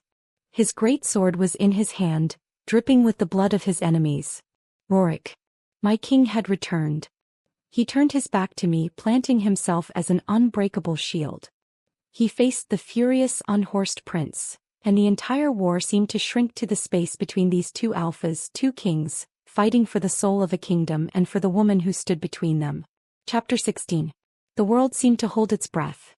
The chaotic symphony of battle, the clash of steel, the screams of the dying, the roar of Lycan fury, all of it faded into a muted, distant hum. The entire war, the fate of 2 nations, had contracted to the small, blood-soaked patch of ground between the 2 men who embodied the very souls of their people. On one side stood Prince Cashin, the golden lion of Ethel, his armor gleaming, his face a mask of incandescent rage and entitlement. On the other stood Roric, the Wolf King, a dark, primal force of nature, his armor stained with the grime of battle, his silver eyes burning with a cold, lethal fire. And I stood behind Roric, the still point in the center of the storm, the prize they were fighting for, yet so much more than that. I was the catalyst, the witness, and the heart of the man who now stood as an unbreakable shield between me and the monster I had once been promised to. Cashin rose to his feet, his sword held ready. He had lost his horse but not his arrogance. So the beast returns to his den, he sneered, his voice cutting through the air. Did you enjoy my little distraction at Blackwater Pass? I do hope your losses were catastrophic. You are a fool, Cashin. Roric's voice was a low, dangerous growl, the sound of rocks grinding together before an avalanche. You left your army's rear exposed, you underestimated your enemy, and you placed your faith in a traitor who was loyal to neither of us. His gaze flickered for a split second toward Freya, who was now back in her human form, clutching a wounded arm but standing her ground, her face a pale, grim mask. She served her purpose, Cashin spat, his eyes darting to me with a venomous, possessive glare. She kept the gates warm until the rightful master of the house arrived. Now step aside, beast. Give me my property, and I may grant you the mercy of a quick death. Roric laughed. It was not a sound of humor. It was a cold, terrifying sound, full of contempt and the promise of impending violence. You speak of property, he snarled, taking a slow, deliberate step forward. You who would take a queen and call her a trinket. You who would take a soul and call it a possession. You will learn today what it means to threaten what is mine. With that, the world exploded back into motion. Cashin lunged, a blur of golden armor and flashing steel. He was fast, his movements honed by the finest fencing masters in the kingdom. His blade was a whisper of silver, aimed directly at Roric's heart. But Roric was not a fencer. He was a force of nature. He didn't meet the lunge with a delicate parry. He met it with a brutal, overwhelming surge of power. He sidestepped the thrust, his own greatsword a blur of dark, heavy steel, and brought it around in a devastating arc. It wasn't aimed to kill but to disarm. The flat of his massive blade slammed into Cashin's sword hand with a sickening crack of bone. Cashin screamed, a high, sharp sound of agony and outrage. His sword clattered to the blood-soaked ground. He staggered back, clutching his shattered hand, his face a mask of disbelief. He had never been truly hurt before. He had never faced an opponent who was not playing by the same courtly rules of combat. You see, Prince, Roric growled, advancing on him, the tip of his greatsword leaving a furrow in the dirt. In the north we do not play games. The battle was raging all around them, a chaotic, brutal dance of death.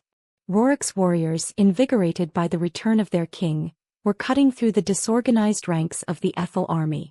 The invaders were broken, their morale shattered, caught in a pincer between the fortress and Roric's reinforcements. It was no longer a battle, it was a rout. But for Cashin the war had become deeply, pathologically personal. He looked past Roric, his crazed eyes locking with mine. I saw in them the terrifying, narcissistic fury of a man who had never been denied anything in his life. If he could not have me, he would destroy me. With his good hand, he reached into a pouch on his belt and pulled out a small, intricately carved orb of black, obsidian-like glass. A sorcerer's stone. A vessel of immense, unstable dark magic. If I cannot have my kingdom, Prince, Roric's voice went dangerously quiet, his eyes widening as he recognized the artifact. Then no one will. Cashin raised the orb, a guttural arcane phrase spilling from his lips. The orb began to glow, a sickly violet light pulsing from its core. The air grew heavy, the temperature plummeting. A wave of pure negative energy washed out from him, a spiritual poison that made my very soul recoil.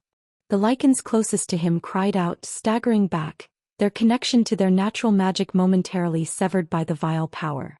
Roric, the fire. I screamed, the memory of his deepest fear flashing in my mind. But Cashin wasn't trying to create a physical flame. He was trying to unleash something far worse. The orb was a magical bomb, a vortex of corrupting energy that would not just kill, but annihilate, leaving nothing but a dead, barren crater where the heart of Stonefang once stood. I had to act. I didn't think. I let my instincts, my magic take over. I reached for the power of the heart cave, the serene, cool light that was now a part of me. But I didn't try to project it as a shield. I knew I couldn't block a blast of that magnitude. So I did the only thing I could. I turned the weapon against its wielder. I focused all my energy, all my will on a single point, Cashin's own mind. I didn't attack it. I simply opened a door. I reached for his deepest, most primal terror, the one I had revealed in the War Council.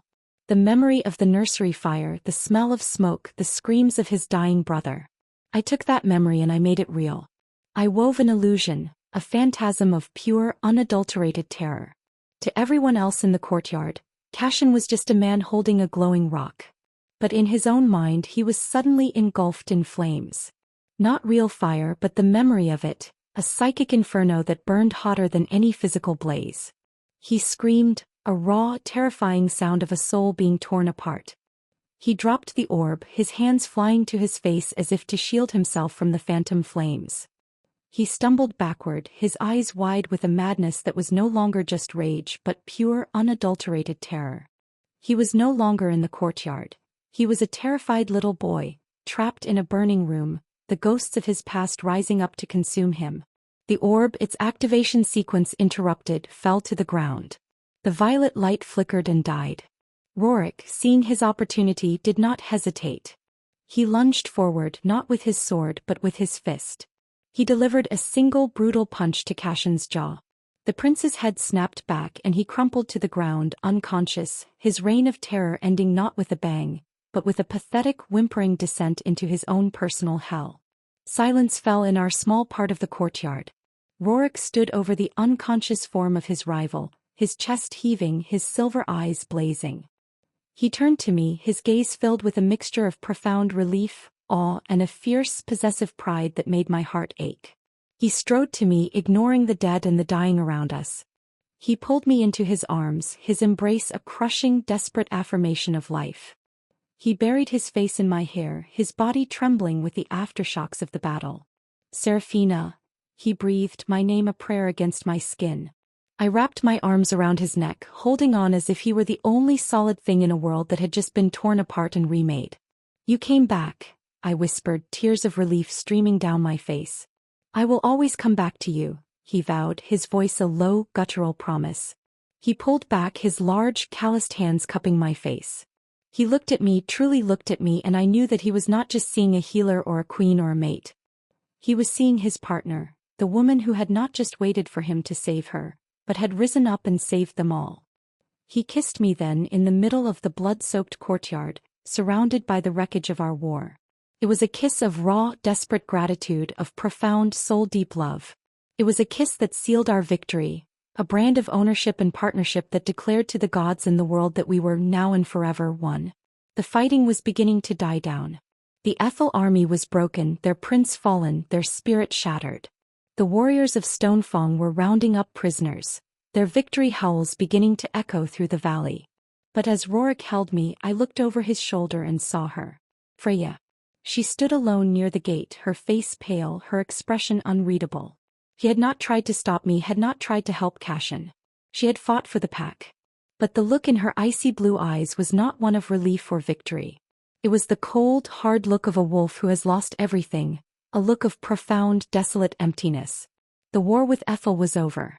But I knew with a chilling certainty that the war within the walls of Stonefang had just entered a new and perhaps even more dangerous phase. Chapter 17. The aftermath of the battle was a grim, chaotic tableau of victory and loss.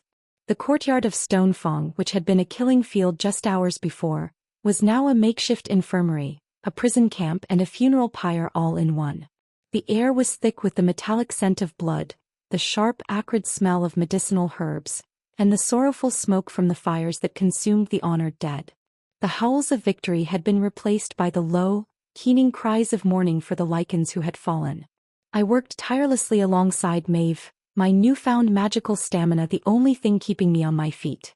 I moved from warrior to warrior, my hands glowing with a steady blue light, mending torn flesh, setting broken bones, and soothing the fevered minds of the dying.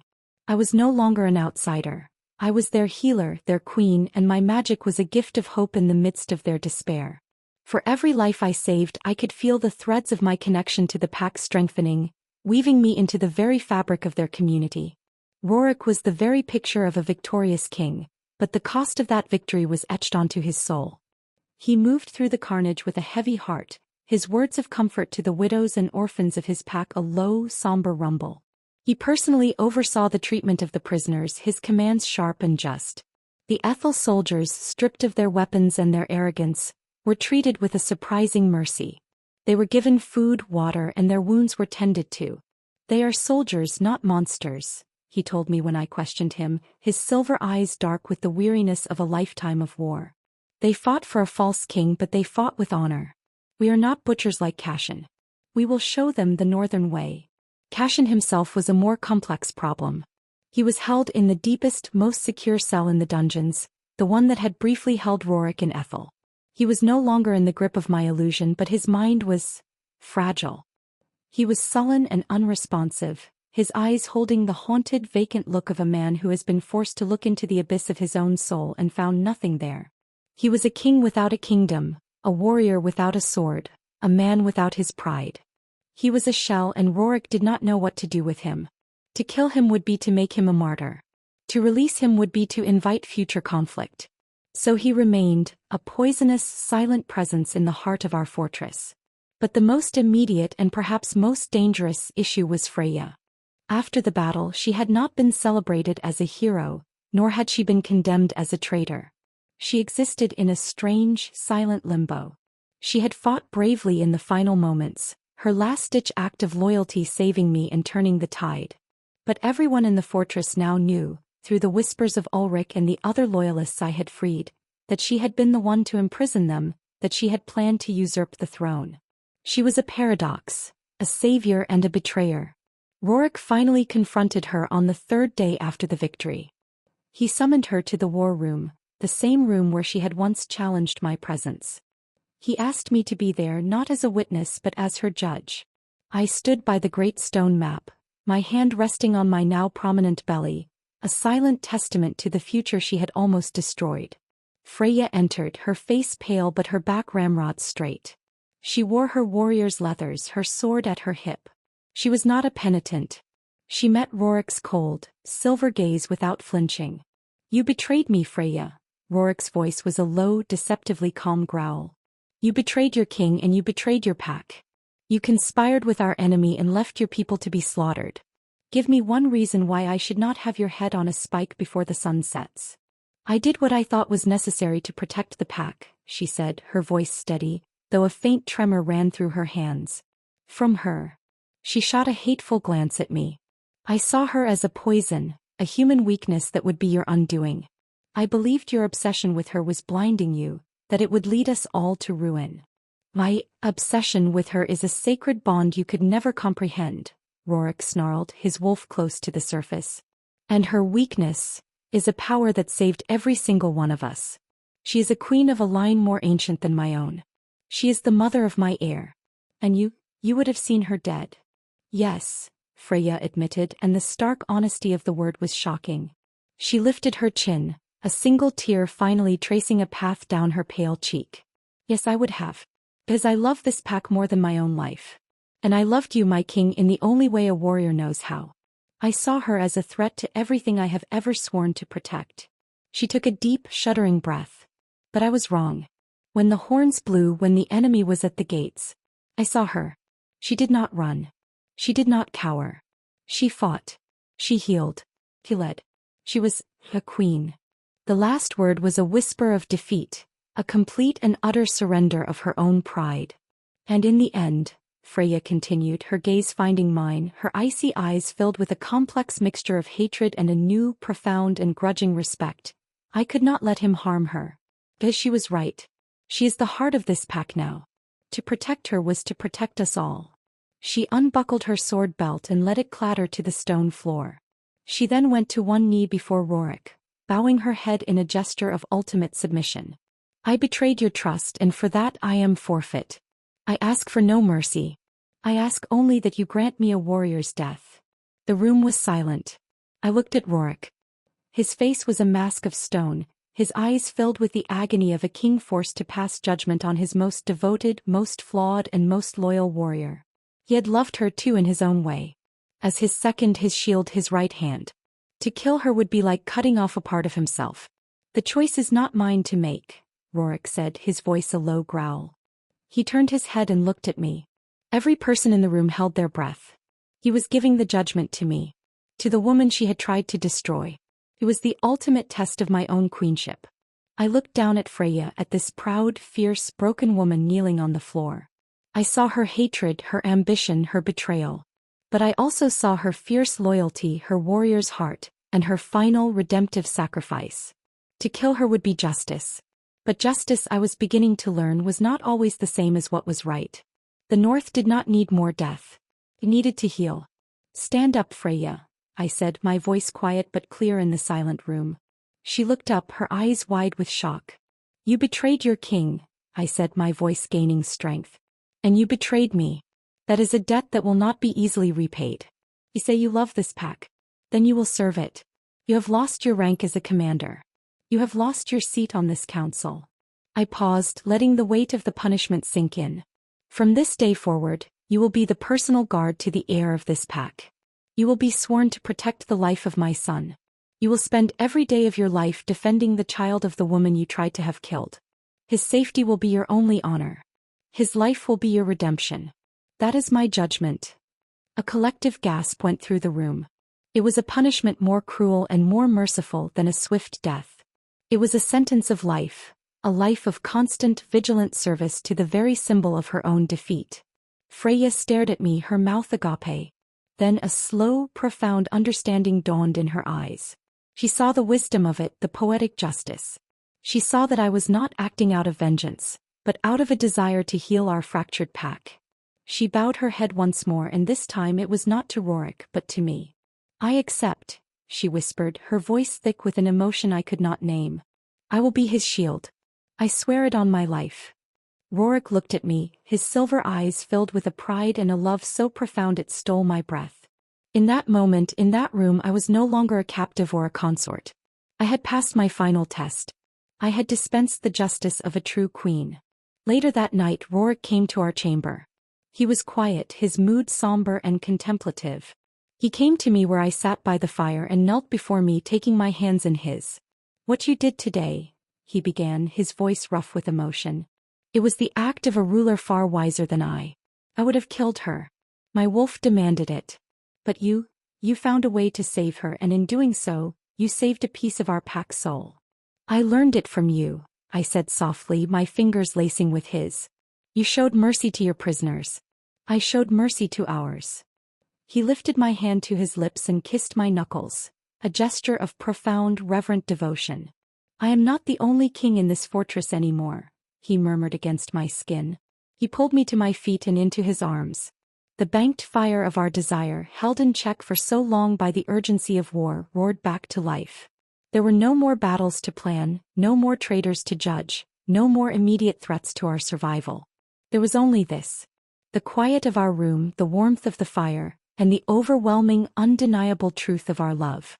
"Be my wife, Seraphina," he whispered, his forehead resting against mine. "Not because the bond demands it, not because a prophecy foretells it, but because my heart, my soul, my very being is lost without you. Marry me. Truly unite our worlds." "Yes," I breathed, the word a happy, tearful surrender. "Oh God, yes." His kiss was not the desperate affirmation of the battlefield. It was a slow, deliberate, and deeply sensual promise of the lifetime that lay before us.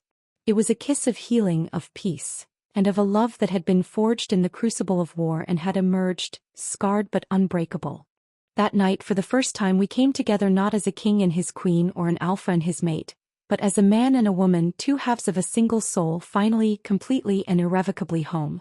Chapter 18. The weeks following the battle were a time of strange, quiet transformation. The fortress of Stonefong, a place I had once seen as a grim, brutalist prison, began to feel like a true home.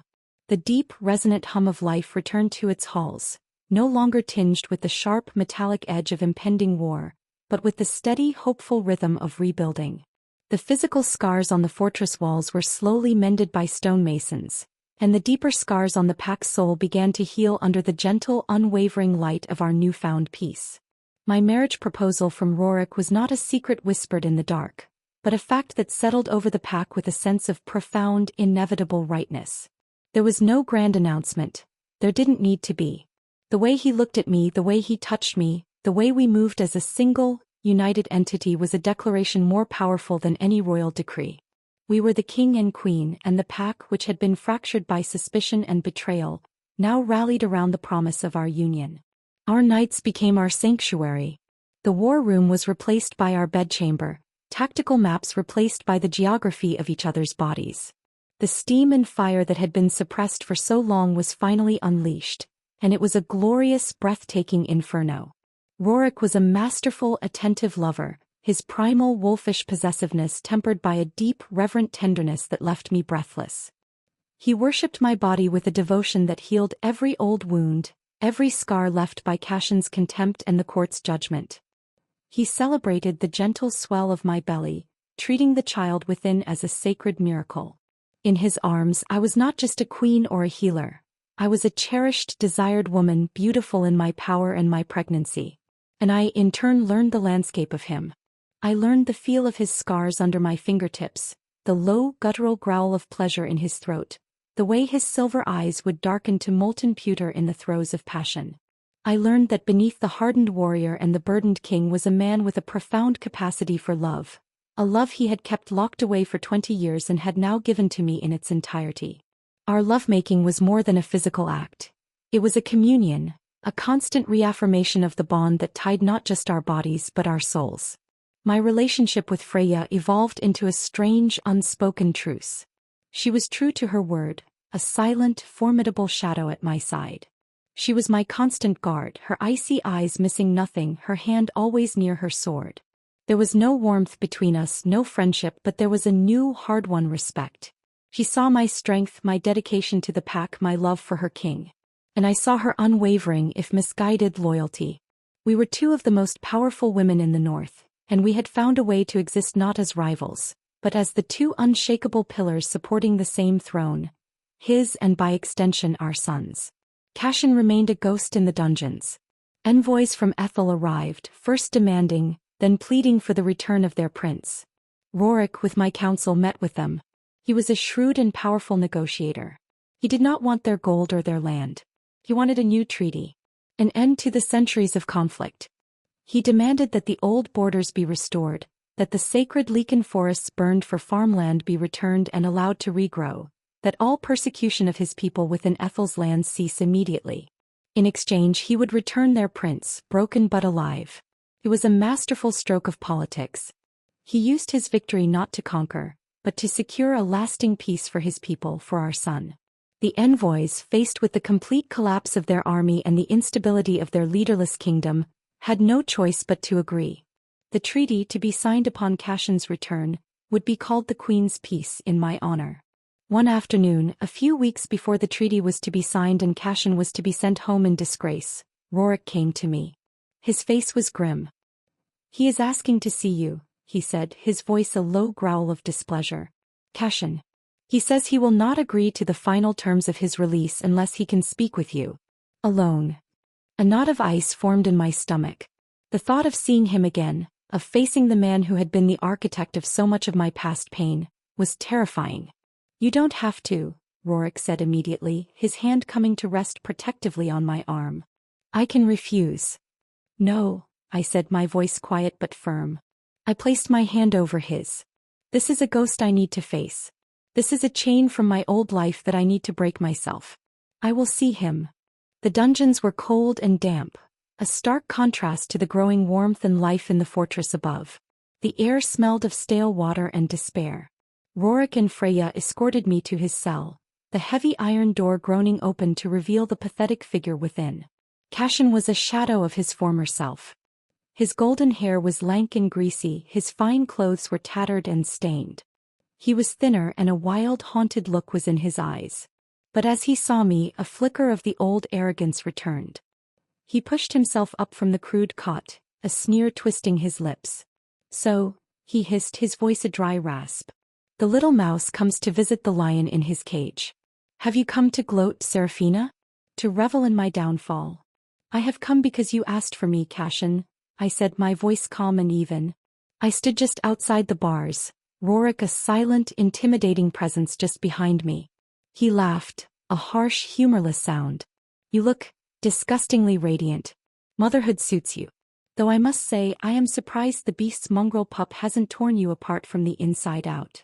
This pup, I said, my hand resting on my belly, is the heir to a kingdom far greater than any you will ever rule. He is a symbol of peace, not of hate.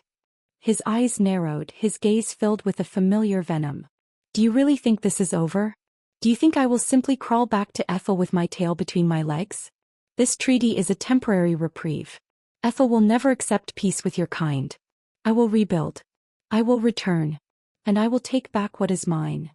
His gaze roamed over me, possessive and vile. Including you. You have nothing, Cashin, I said, and for the first time I felt not fear, but a profound pity for this broken, hateful man. You lost your army. You lost your honor. You lost your kingdom's respect. And you never had me. Not for a single moment. I will, he swore, his hands gripping the iron bars. One way or another. He leaned forward, his voice dropping to a conspiratorial whisper. Did you ever wonder, Seraphina? About your parents? The quiet, humble herbalists who were so conveniently killed by rogues, on the very day my father's men were sweeping the area for Leakin sympathizers. My blood ran cold. What are you talking about? A cruel, triumphant smile spread across his face. He knew he had found a chink in my armor. My father was a paranoid man. He believed the old legends. He heard whispers of a lost bloodline of healers, a human line with a dangerous affinity for your kind. He believed they were a threat to his power. So he sent his men to extinguish it. They found a couple living on the edge of the woods, a couple who fit the description, who were known to trade with the wild folk. He looked at me, his eyes gleaming with malicious glee. It wasn't rogues who killed your parents, my dear. It was my father's command. It was the throne of Ethel. The very throne you were meant to share with me. The world seemed to tilt, the cold stone floor swaying beneath my feet. The truth was a physical blow stealing the air from my lungs. My parents hadn't been a random casualty. They had been a target. Murdered by the very people who had taken me in and raised me. My entire life, my orphan status, my position in the Duke's court. It had all been built on a foundation of blood and lies. And you, Cashin whispered, savoring his victory, are the last of them. The one they missed. I wonder what the lords of Ethel would do if they knew that the woman their prince intends to reclaim is the last scion of the very bloodline their old king tried to wipe out? Peace would be the last thing on their minds. He had just handed me the final missing piece of my own story, and in doing so he believed he had just handed himself a weapon to destroy the fragile peace we were trying to build. He thought he had trapped me, that the revelation of my heritage would make me a pariah in my old world and a threat to my new one. He was wrong. He hadn't given himself a weapon. He had given me my freedom. The last, lingering thread of loyalty or sentiment I might have felt for the world I had left behind was severed. Ethel was not just a place of unhappy memories. It was a kingdom built on the graves of my parents. I looked at this pathetic, broken man, clinging to his secrets and his hate.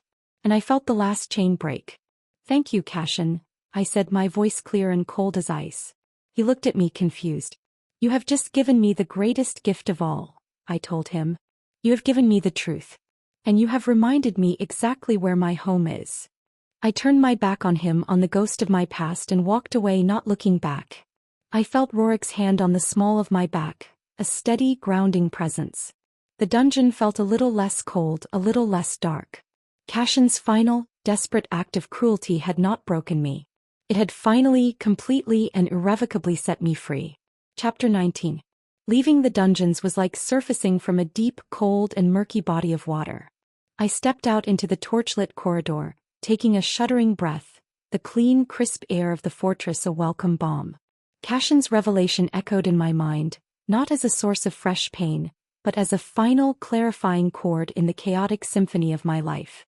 The puzzle was complete. The ghosts of my past were not just specters of grief. They were victims of a targeted assassination, martyrs to a cause I was only just beginning to understand. The knowledge was grim, but it was also liberating. It severed the last anchor tying me to Ethel, leaving me free to fully embrace the future that stood before me. Roric was silent as we ascended the stairs, but his presence was a solid, unwavering shield. He had heard everything. His hand never left the small of my back, his touch a constant, silent message of support. He did not offer empty words of comfort or rage on my behalf. He simply was there, a mountain of strength for me to lean on, allowing me the space to process the monumental truth I had just learned. We returned not to our chamber but to the war room, which had become our sanctuary of strategy and truth. Roric dismissed the guards, leaving us alone in the vast shadow-filled room. He stoked the fire in the hearth, the crackle of the flames a comforting sound in the heavy silence. My entire life, I began, my voice a low, wondering whisper as I stared into the fire, has been a lie. I was raised in the house of a duke loyal to the very king who ordered my parents' murder. I was groomed to marry the son of that king. They didn't just orphan me, they curated my existence, turning me into a showpiece for their own bloody regime. They did not know what they had, Roric said, his voice a low rumble from across the room. He came to me, his silver eyes soft with an emotion that went deeper than pity. It was a profound, empathetic understanding. They saw a lost little girl, a tool to be molded. They never saw the fire of your bloodline, the power you carried inside you. I didn't see it either, I admitted, a sad smile touching my lips. I only ever felt like an outsider, a piece that didn't quite fit. Now I know why. He knelt before me, taking my hands in his. His grip was warm and grounding. This changes nothing, Seraphina. Or rather, it changes everything, but only for the better. You are not a daughter of Ethel. You never were. You are a daughter of the North by magic, by blood, and now by choice. Your past does not define you. We define us. His words were the anchor I needed. He was right. Cashin had intended his revelation to be a wedge, a tool to drive me from Roric's side with the fear that my heritage made me a danger to his people. But Roric was a king who saw beyond the superstitions of old men. He did not see my power as a threat, he saw it as a gift. He did not see my past as a stain, he saw it as the tragic prologue to our story. He thinks he can use this against us, I said, my voice hardening with a new resolve. He thinks he can use my identity to shatter the Queen's peace before it even begins. Let him try, Roric growled, a predatory light entering his eyes. He thinks he is returning to Ethel with a secret weapon. He does not realize he is a messenger, carrying the very news that will solidify our new world. When his lords learn that the new Queen of the North is the last of the moon-touched, they will not see a threat. The wise ones will see an opportunity. A chance to heal the centuries of war with a magic their own kings tried to destroy. You are not a danger to the peace, my love. You are the only guarantee of it. His faith in me, in us, was absolute. He saw the path forward with a clarity that amazed me. He was a true king, a visionary who could see the tapestry of the future while others were still fumbling with the threads. A week later, the day of Cashin's release arrived. The treaty had been finalized. The lords of Ethel, leaderless and desperate to avoid a complete societal collapse, had agreed to every one of Roric's terms. Cashin was brought up from the dungeons. He was clean, dressed in a simple but fine set of traveling clothes, his shattered hand bound in a splint. The wild, haunted look was still in his eyes, but it was now overlaid with a sullen, resentful pride. He was a prince again, however diminished. He was escorted to the main gate, where a small contingent of his crimson lions, released as part of the treaty, awaited him with his white stallion. The entire pack of Stonefang had gathered in the courtyard to witness his departure.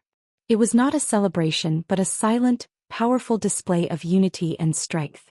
Roric and I stood on the steps of the keep side by side. I wore a simple gown of deep forest green, the color of the Leakin healers, and the crown of the Wolf Queen, a delicate silver circlet that matched Roric's and had been crafted for me by the pack smiths, rested on my head. My hand was linked with his, a simple, unbreakable chain of partnership. Cashin's gaze found us, and his face twisted into a mask of pure, undiluted hatred. He saw us not as a beast and his captive, but as a king and queen, a united force of power and love. He saw everything he had lost, everything he had thrown away. "This is not over, beast," he spat at Roric, his voice carrying across the silent courtyard. "It is," Roric replied, his voice calm and absolute. "Your kingdom has chosen peace. Your time of war is done. Cashin then turned his venomous gaze on me. And you, my dear. Enjoy your time as queen of this frozen wasteland. But know this. Ethel will learn the truth of your blood. And they will come for you. Not to rescue you but to finish the job my father started. Let them, I said, my voice ringing with a calm strength I had never known I possessed. I took a step forward, my hand resting on my belly. Let them come and see what we are building here. A world where magic is not feared but revered. Where strength is measured not in cruelty but in mercy. Let them come and see the child who will one day rule this land. A child who carries the blood of the Wolf King and the magic of the moon touched. He will not be a tyrant like you, Cashin. He will be a healer. He will be a true king. My words, my public claiming of my heritage, seemed to strike him with more force than Roric's sword. He stared at me, his mouth agape, utterly defeated. He had no more weapons, no more secrets. I had taken his last, most poisonous dart and reforged it into a crown. Without another word he mounted his horse, a broken, bitter man. He did not look back as he rode out of the gates of Stonefang, his crimson-cloaked guards trailing behind him like a funeral procession. As the gates boomed shut behind him, a great unified cheer erupted from the pack. It was a roar of relief, of victory, and of profound, unconditional acceptance. They were not just cheering the departure of their enemy. They were cheering for their queen. Roric pulled me into his arms, his embrace strong and sure. "It is done," he murmured into my hair. "The past is finally where it belongs." I leaned against him, a sense of profound peace settling over me for the first time in my life. The ghosts were gone. The cages were broken. The future, like the vast, wild expanse of the north, stretched out before us, beautiful, untamed, and ours for the taking. That night we were married. It was not a grand state affair like the one I had been preparing for in Ethel. It was something far more real, more sacred. We stood in the glowing, magical grotto of the Heart Cave, the place where I had discovered my own power, surrounded by the pack's elders and our closest friends, Maeve Ulrich, a healed and humbled Torvin. Freya stood guard at the entrance, her presence a silent, solemn vow of her new, unbreakable loyalty. We were not bound by the words of a priest or the laws of a kingdom. We were bound by the ancient magic of the north. We cut our palms and clasped our hands, mingling our blood, our life forces, our very souls. Roric's pledge was a low, guttural vow that seemed to shake the very stones around us. My own was a clear, steady promise that echoed in the glowing cavern. When he kissed me, it was not the kiss of a captor or a king. It was the kiss of my husband, my partner, my other half. The bond between us flared, no longer a coercive, fated chain, but a radiant, joyous connection that we had chosen, fought for, and won. Later, lying in his arms in our chamber, the firelight dancing on our skin, I traced the line of his jaw, the shape of his scars. The world outside was quiet, at peace for the first time in centuries, a peace that we had made. "Are you happy, my queen?" he whispered, his voice a low, contented rumble in his chest. "I am more than happy," I replied, my heart so full I felt it might burst. "I am home." And I was home in his arms, home in his kingdom, home in my own skin. The rejected lady, the forgotten orphan, the cursed healer, she was gone. In her place was a woman who had found her power, her purpose, her pack, and her king. And our story, the true story, was only just beginning. Chapter 20. The first year of the Queen's peace was a testament to the profound, seismic shift that had occurred. The North, once a land of grim survival, began to flourish. The treaty, honored by a humbled and restructured Ethel, allowed trade routes to open. New medicines, grains, and tools flowed into Stonefang, and in return the rare, magically potent herbs and uniquely strong timber of the North flowed south. The centuries of fear and mistrust did not vanish overnight, but they began to recede, like a long, harsh winter giving way to the first tentative signs of spring. My role as queen was not one of idle luxury. I was a true partner to Roric, my days filled with purpose. I worked with Maeve to establish a new healers' guild, combining the ancient herbal knowledge of my bloodline with the rugged, practical wisdom of the Leakin healers.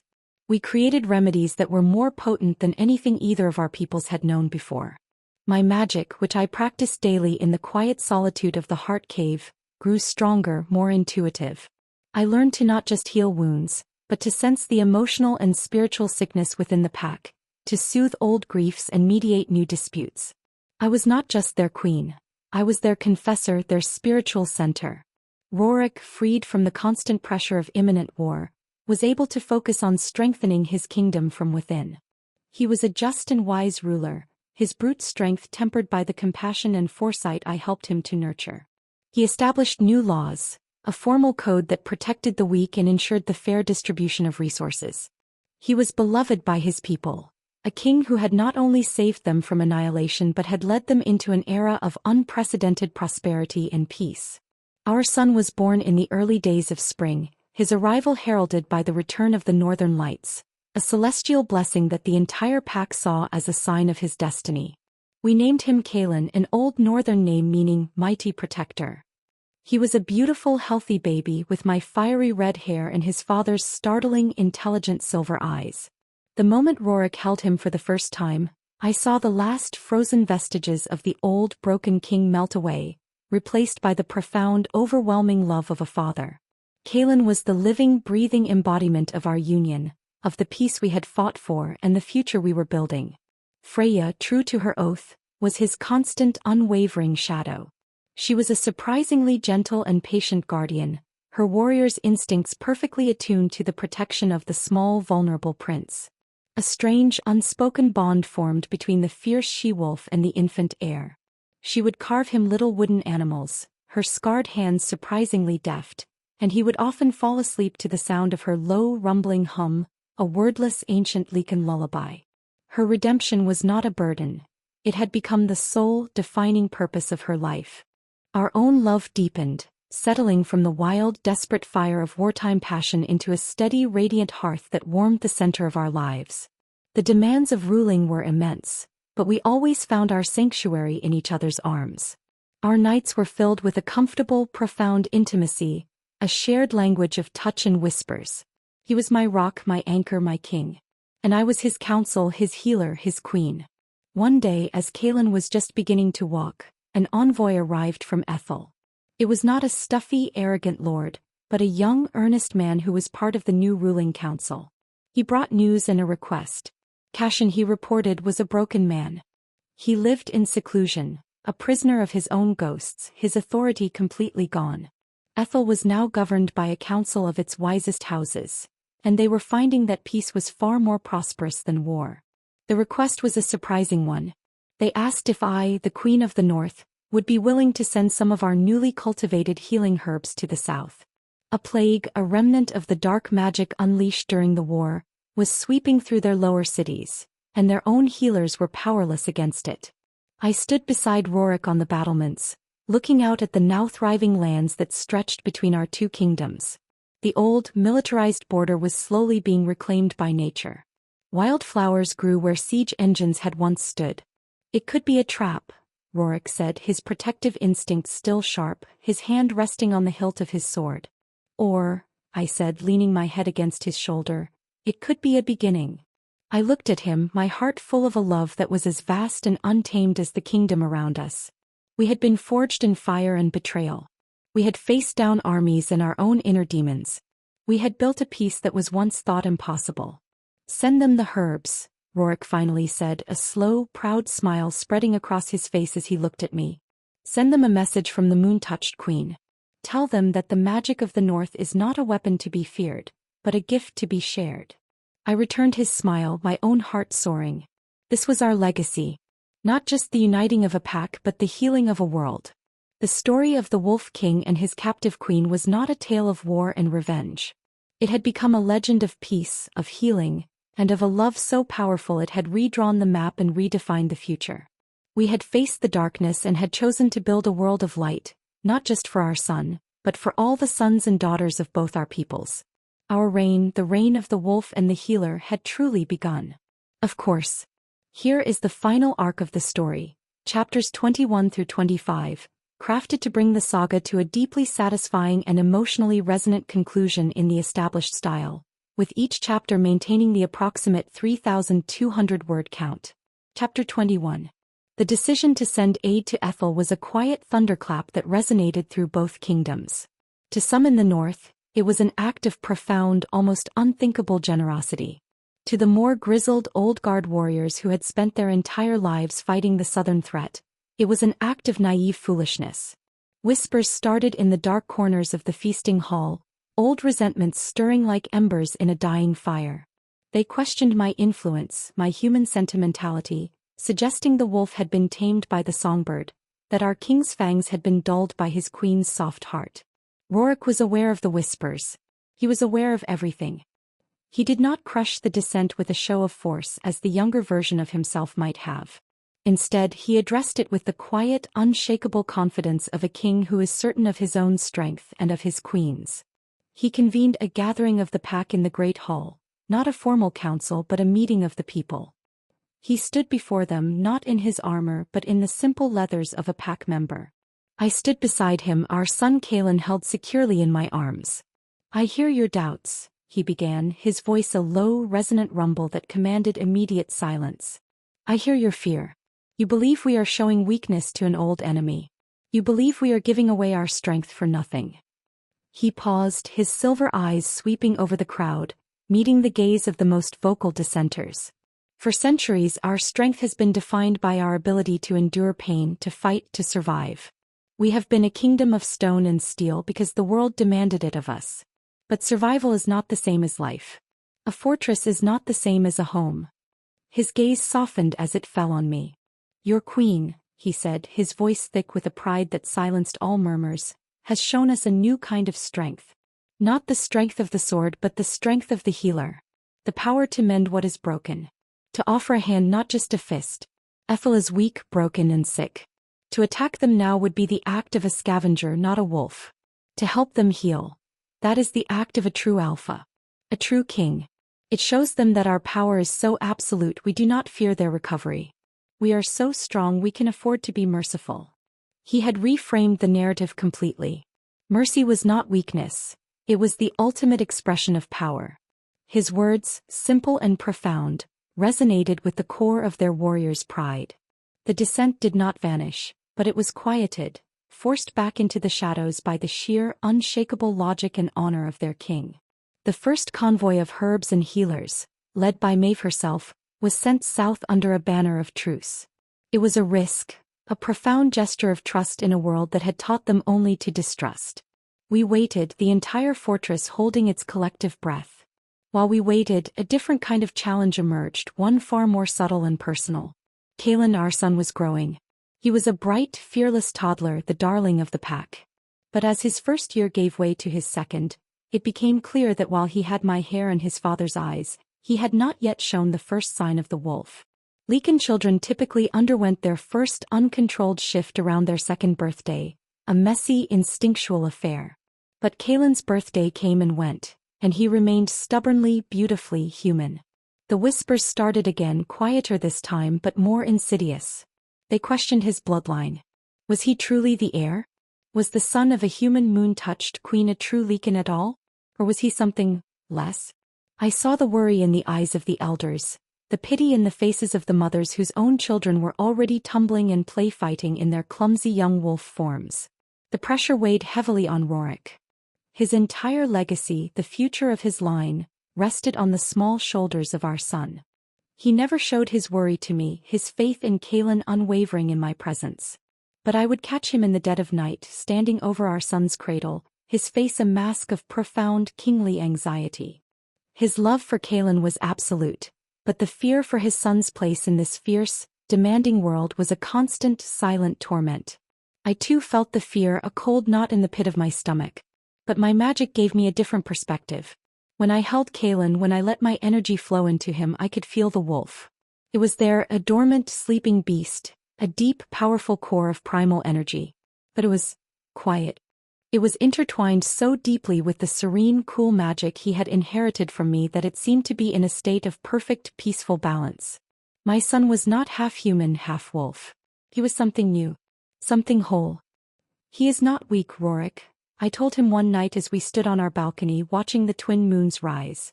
"He is balanced. The fire of the wolf and the light of the moon do not fight for dominance in him. They coexist."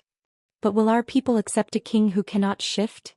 he asked, his voice raw with the one fear he would only ever show to me. "Will they follow an alpha who has never known the wild freedom of the hunt, the primal heart of the pack?" They will follow a leader who is strong, wise, and just, I said, taking his hand. You will teach him to be a king. I will teach him to be a healer. He will be greater than either of us. The prophecy called him the peace weaver. Perhaps peace requires a different kind of strength. My words were a comfort, but they could not erase the doubt that lingered in the very stones of the fortress.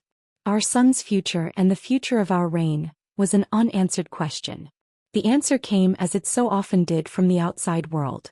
A month after we had sent our aid convoy, a rider was spotted approaching the fortress.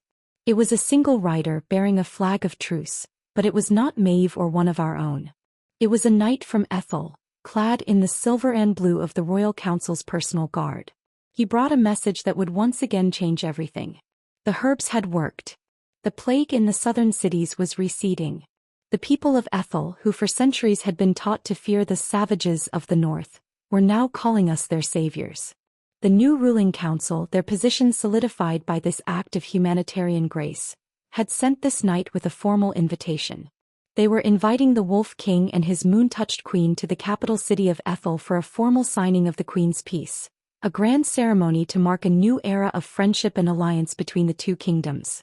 It was a gesture of profound trust and a brilliant political move. To refuse would be to show fear. To accept would be to walk willingly into the heart of the lion's den, the very city that had been the seat of my family's murderers and the source of all my past pain. Roric and I stood in the war room, the invitation scroll lying on the stone map between us. It is a trap, Freya said immediately, her voice a low, protective growl. She was now the captain of our son's guard, and her fierce loyalty had transferred entirely to our new family unit. They will lure you south and assassinate you. They will never accept you as equals. Perhaps, I said, my gaze meeting Roric's. Or perhaps this is the only way to make the peace real. We cannot build a future on a foundation of fear and mistrust. We have to show them that we are not the monsters of their stories. We have to show them our strength not just on the battlefield but at their council table. It was an immense risk. To leave the safety of Stonefang, to travel with only a small honor guard into the heart of our former enemy's territory. But it was also a necessary one. The whispers about Kaelin's nature, the lingering doubts within our own pack, they would all be silenced by such a bold, powerful display of unquestioned authority.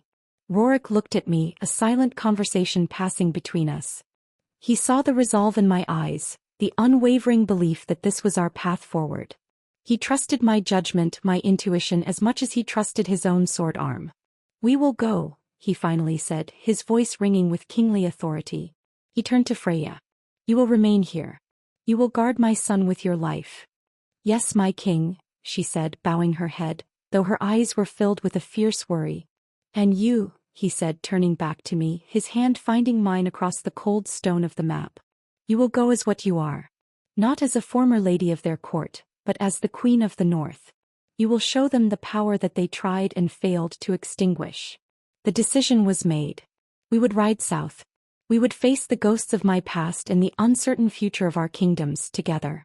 We would walk into the lion's den not as prey, but as the rulers of a new and wilder world, ready to claim our place in it. Chapter 22. The journey south was a surreal inversion of my frantic, terrified flight from Ethel a lifetime ago. Then I had been a lone fugitive, a piece of discarded property. Now I rode at the head of a formidable procession, a queen returning to the land of her birth not as a supplicant, but as an equal. We were a small but impressive force. Roric rode beside me on his massive black warhorse, a figure of immense, intimidating power. He was flanked by a dozen of his most elite warriors, including a humbled and fiercely loyal Torvin. They were the wolves, and they were walking into the city of sheep, their every movement a silent, predatory warning. As we crossed the newly drawn border, the landscape began to change. The wild, untamed beauty of the north gave way to the manicured, orderly fields and stone walls of Ethel. The air grew softer, the scents of pine and snow replaced by the smell of tilled earth and civilization. For Roric and his men it was an alien, hostile environment. For me it was a country of ghosts. Every familiar hill, every winding road, was haunted by the memory of the girl I used to be. But I was not that girl anymore. I was not returning to my cage. I was returning to inspect its ruins. News of our coming had preceded us. As we approached the capital city, We were met not by armies but by crowds. The common people of Ethel lined the roads, their faces a mixture of fear, awe, and a profound life-altering curiosity. They had been taught that lichens were slavering, demonic beasts. But they saw before them a disciplined, proud, and undeniably noble assembly of warriors, led by a king who radiated a power that made their own fallen prince seem like a petulant child.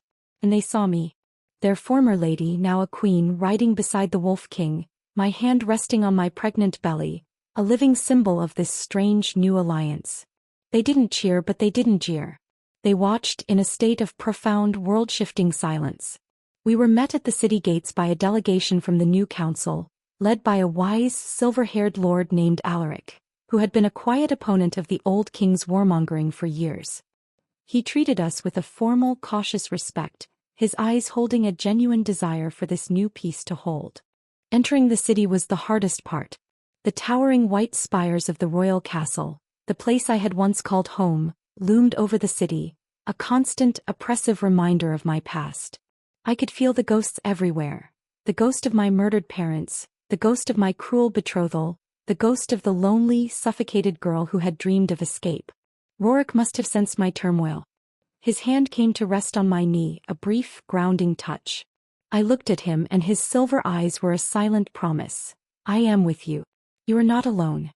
His presence was my anchor, the solid, unshakable reality of my new life in the face of the phantoms of my old one. We were given a suite of rooms in the royal guest wing, a place of opulent, stifling luxury. Silks and velvets replaced the rough furs and wools of the north. The air was heavy with the scent of potpourri and beeswax. It felt alien and wrong. Roric's warriors were visibly uncomfortable, their large frames seeming to fill the delicate, gilded rooms, their silence a stark contrast to the easy, boisterous life of Stone Fong. The day of the treaty signing was a grand, formal affair held in the very same throne room where I had been betrothed to Cashin. The lords and ladies of Ethel were all there, their faces a gallery of carefully constructed masks. I saw a flicker of shock in their eyes as they saw me, not in a demure court gown, but in the regal dark green attire of a northern queen, the silver circlet on my head a symbol of a power they could not comprehend. Roric stood beside me, a dark, untamed mountain in their glittering hall of glass. He did not sit on the offered consort's throne, but stood, his hand resting on the pommel of his great sword, a silent, powerful guardian at my side. He was not a guest here. He was a conquering king who had chosen peace over annihilation, and he made sure they all knew it. Lord Alaric read the terms of the Queen's peace, his voice echoing in the vast, silent hall. When he was done, he placed the treaty on a great oak table. He signed it with a flourish. Then he looked to us. Roric did not move. He looked at me. This was my peace. My victory. I walked to the table, my steps steady and sure. I took the quill, its feather a stark white against my skin. I felt the weight of centuries of hatred and bloodshed as I prepared to sign my name. I was not just signing a treaty, I was ending a war. I was vindicating my parents. I was securing my son's future. I dipped the quill in the ink and signed my name, not as Lady Seraphina of Eldoria, the name they had given me, but simply as Seraphina, Queen of the North. As the ink dried, a sense of profound historical weight settled over the room. A new era had begun. Later that evening a grand feast was held in our honor. It was a stilted, awkward affair, a far cry from the wild revelry of Stone Fong. The lords of Ethel tried to engage Roric in conversation about hunting and war, but he answered in clipped, monosyllabic grunts, his unease and contempt for their courtly games palpable. His silver eyes were constantly scanning the room, assessing threats, his wolf always just beneath the surface. I found myself the subject of intense, whispered curiosity. The ladies of the court, the same women who had once pitied me and gossiped about me, now looked at me with a mixture of fear and awe. I was a myth come to life, the girl who had been stolen by the beast and had somehow tamed him, returning as a powerful queen. The most difficult encounter was with the Duke of Eldoria, the man who had been my guardian, my surrogate father. He approached me, his face a mask of regret and political calculation. "Seraphina," he said, his voice heavy. I never knew about your parents. I swear on my honor. And yet you served the king who killed them, I replied, my voice devoid of the emotion he was clearly hoping for. You raised their daughter to marry their murderer's son. Forgive me if I find your honor selective. He flinched, but he persisted. There is still a place for you here. The people, they remember you. We could forge a true alliance, a marriage of our two houses. My house is Stone Fong, I said, cutting him off. My gaze shifted to where Roric stood, a dark, immovable pillar of strength in the sea of silk and intrigue. He was watching us, his hand resting on his sword, ready to intervene at a moment's notice. My allegiance is to my husband, my king. And my home is with my pack. I left the Duke standing there, his political machinations crumbling to dust. I walked to Roric's side, slipping my hand into his. He immediately relaxed, his fingers lacing with mine. We were an island, a nation of two in this foreign hostile sea. That night, back in our opulent gilded cage of a room, the tension of the day finally broke. The moment the door was closed and barred, Roric pulled me into his arms, his mouth finding mine in a desperate possessive kiss. It was a kiss that was not about passion but about grounding.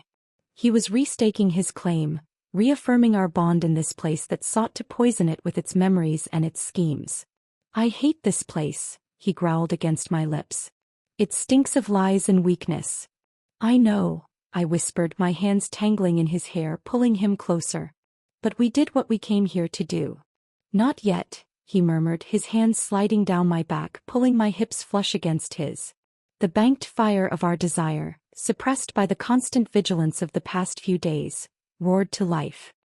He lifted me into his arms and carried me to the ridiculously soft, canopied bed. He divested me of my regal gown, his touch urgent and reverent. He laid me down on the silken sheets, his silver eyes blazing with a love and a hunger that was wilder and more real than anything this city had ever known. Tonight, he growled, his lips tracing a path of fire down my throat, I remind you and myself exactly who you belong to. In that soft, decadent bed, in the heart of my old prison, we made love with a fierce, primal passion. It was an act of defiance, of ownership. We were not just a king and queen. We were a wolf and his mate, and we were marking our territory, claiming this space, this city, this moment as our own. We were driving out the ghosts with the sheer, overwhelming force of our love, our bond, our living, breathing present. And as our bodies moved together, a single unified whole, I knew that no matter where we were, as long as we were together, we were home. Chapter 23. Our final day in Ethel was reserved for the most difficult task of all, the formal exchange of Cashin. The treaty was signed, the peace declared, but the physical act of returning the fallen prince felt like the final, precarious move in a deadly game of chess. The transfer was to take place in the main courtyard of the castle, a public spectacle designed to show the people of Ethel that the new council was in command, and that the war was truly over. Cashin was brought out, flanked by Roric's guards. He was dressed in the fine, if simple, clothes of a traveling prince, but no amount of silk could disguise the brokenness within. The haunted, vacant look was gone, replaced by a cold, simmering resentment. He looked at me as he passed, and his eyes held a promise of future vengeance that sent a chill down my spine. He was a snake, temporarily defanged but not declawed, and I knew with a certainty that settled deep in my bones, that he would spend the rest of his life plotting his return to power. Lord Alaric and the council formally accepted him. There were no grand speeches, only a tense, formal exchange of custody. Cashin was now their problem. As he was led away, a ward of the new council, he looked back over his shoulder one last time. His gaze was fixed on my belly. It was a look of pure, curdled envy and hatred, a look that promised that this was not an ending but merely a pause. The moment the exchange was complete, the air in the courtyard seemed to lighten. The final piece of the war had been put to rest. We were free to go. Our journey back to the north was the complete opposite of our arrival. We were no longer a conquering force, but a departing delegation of allies.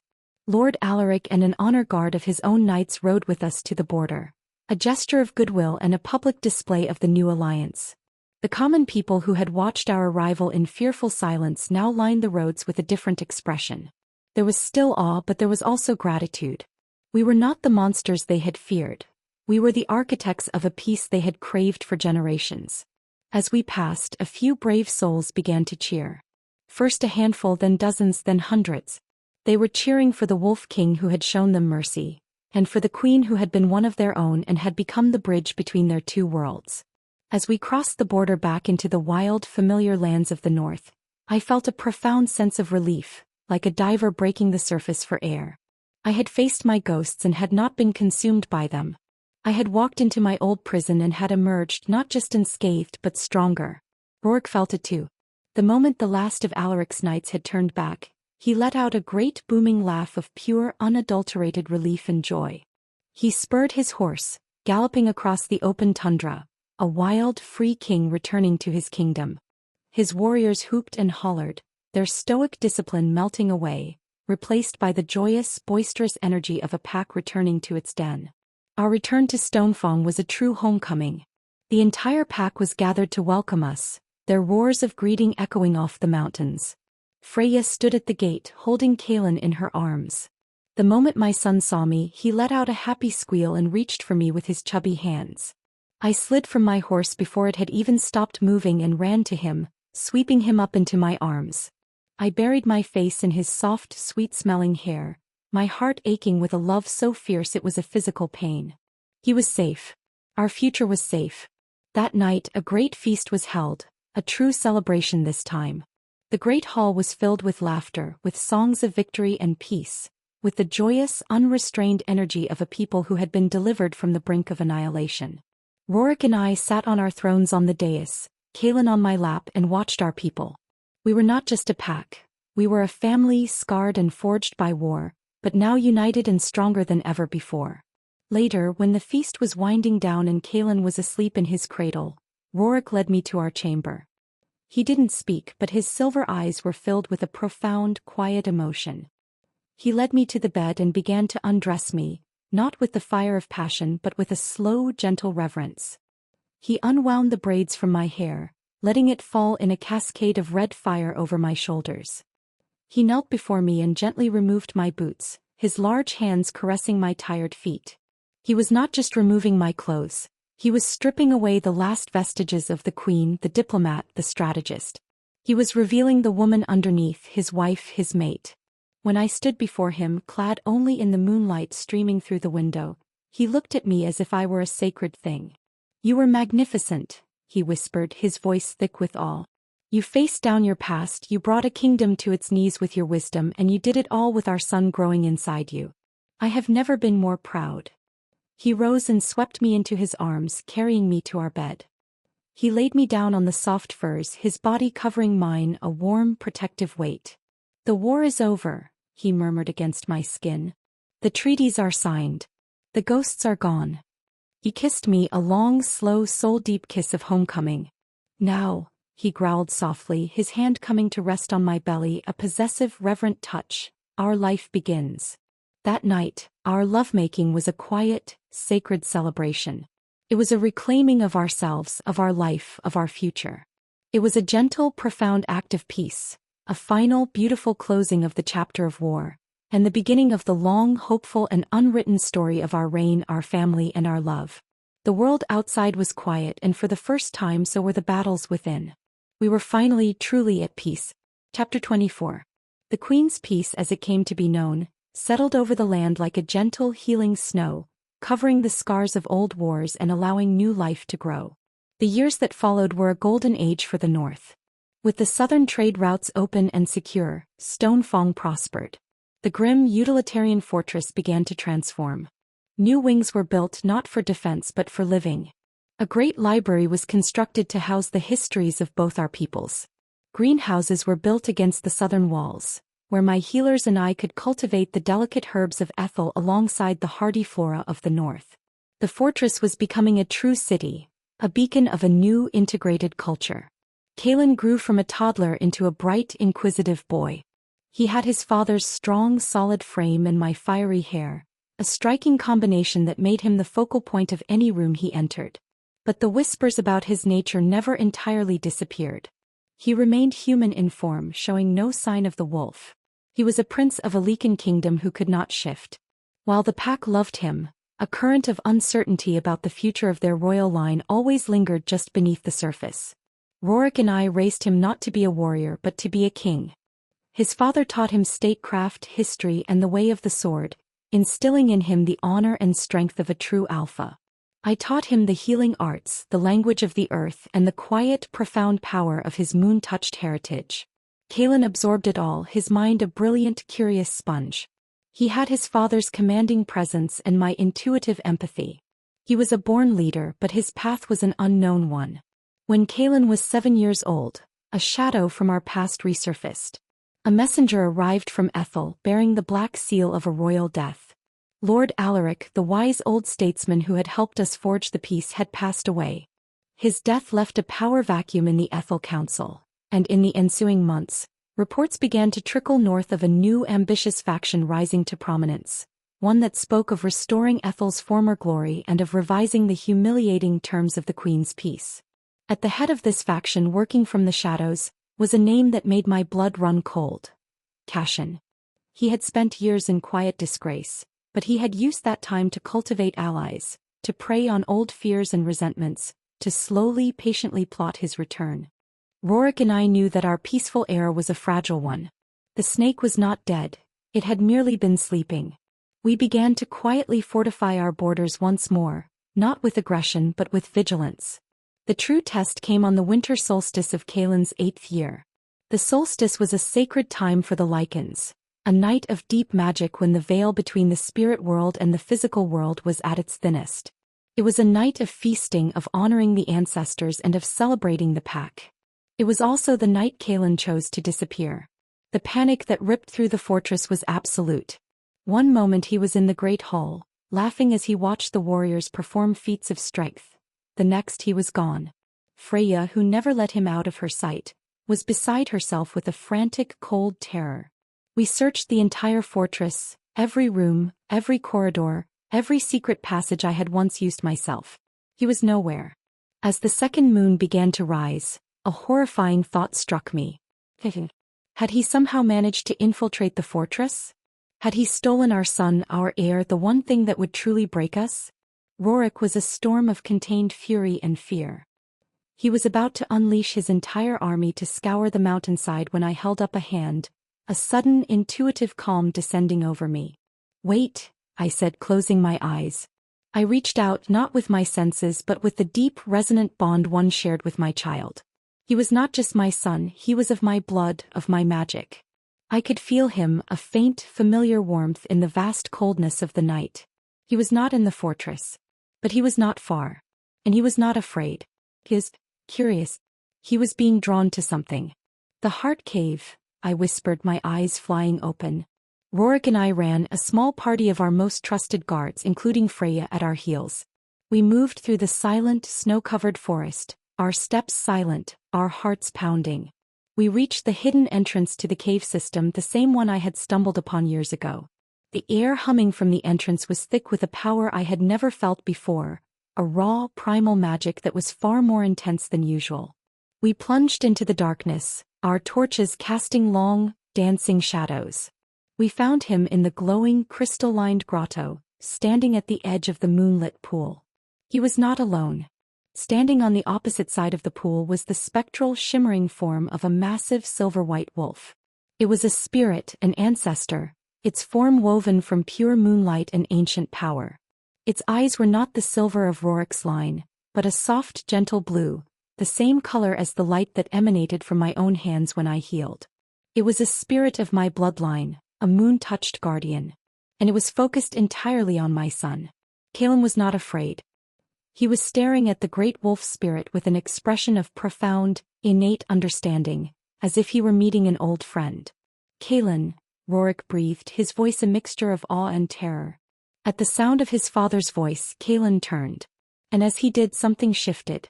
The intense magical energy in the grotto, which had been focused on him by the wolf spirit, surged. Kalen cried out, his small body convulsing. He fell to his knees, his hands pressed against his head. "My son," I cried, rushing forward, but the wolf spirit turned its head, its ancient, powerful gaze fixing on me, holding me in place. A silent message passed between us. "Wait.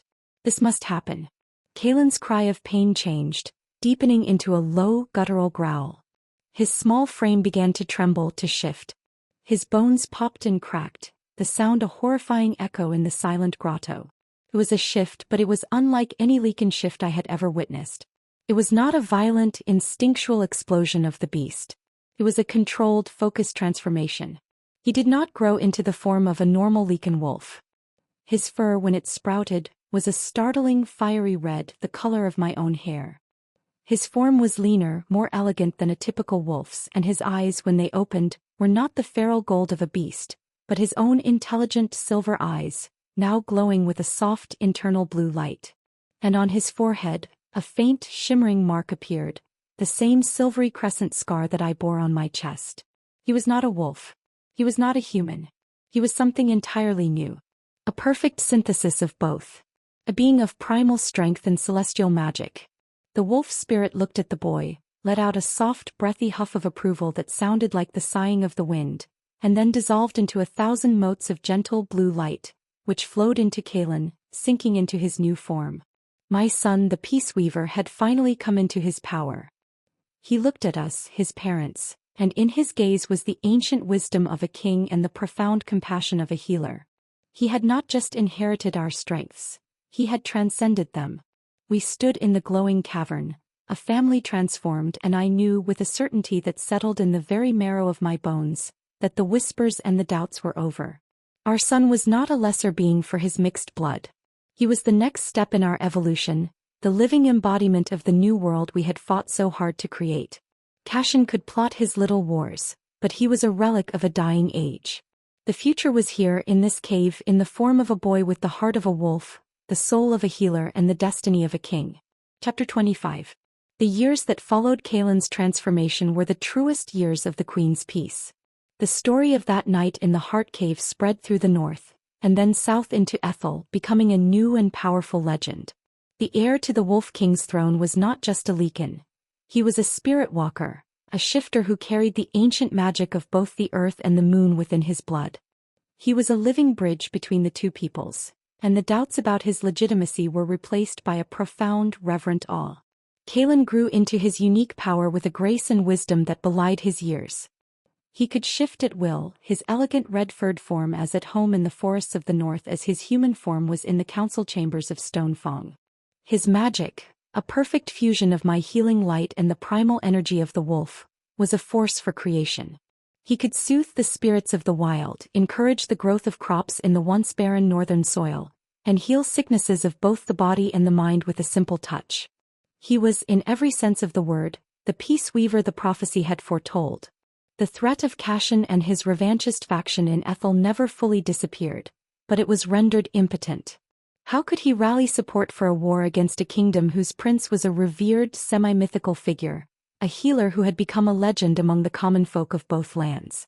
Cashin was a ghost of the past, his hatred a dying ember in the face of the bright, warm fire of the new world we were building. When Kalen was 16, a young man on the cusp of his own reign, Roric and I stood once more on the sky spire, the highest point of our fortress. The northern lights, the breath of the old gods, danced in the sky above us, a familiar, beautiful blessing. Our kingdom was spread out below, a land at peace, prosperous and strong. Roric was no longer the tormented, brooding king I had first met. The years of peace and happiness had softened the hard lines of his face, though his silver eyes were as sharp and intelligent as ever. He was a beloved king, a devoted husband, and a proud father. He wrapped his arm around me, pulling me close, his body still a solid, comforting wall of strength.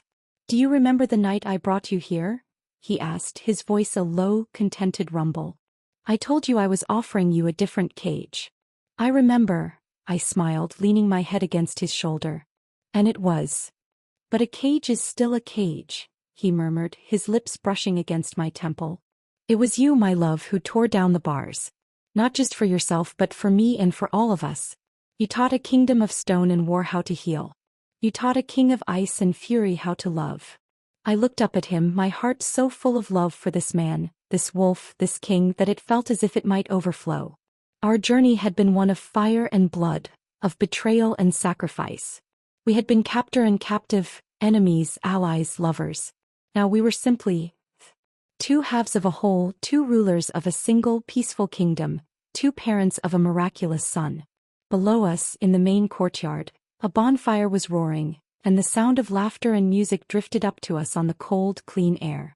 I could see Kalen, our son, our magnificent peace weaver. He was not standing apart in regal isolation. He was in the midst of the pack, laughing with the children, clapping a warrior on the shoulder, his silver eyes glowing with the same gentle, compassionate light as the moons above. He was the future, and the future was bright. I turned back to Roric, my husband, my mate, my king. I reached up and tangled my fingers in his dark silver-streaked hair, pulling his face down to mine. "You are my home, Roric," I whispered. "And you," he replied, his voice thick with a lifetime of love and devotion, "are my soul." He kissed me, a long, slow and deeply familiar kiss under the dancing lights of the heavens. It was a kiss that held the memory of every battle, every scar, every tear and every triumph. It was the kiss of a promise fulfilled, of a destiny seized and remade. The story of the Wolf King and his captive queen had begun with a cruel joke of fate in a bloody arena. But it had been rewritten by our own hands into a timeless epic of love. It was not a story about how a monster had captured a princess. It was the story of how a healer had saved a king and how together they had healed a world. And as we stood there, wrapped in the quiet peace of our kingdom and the unwavering strength of our love, I knew that this was not the end of our story. It was simply the beautiful, perfect, and everlasting beginning of our happily ever after.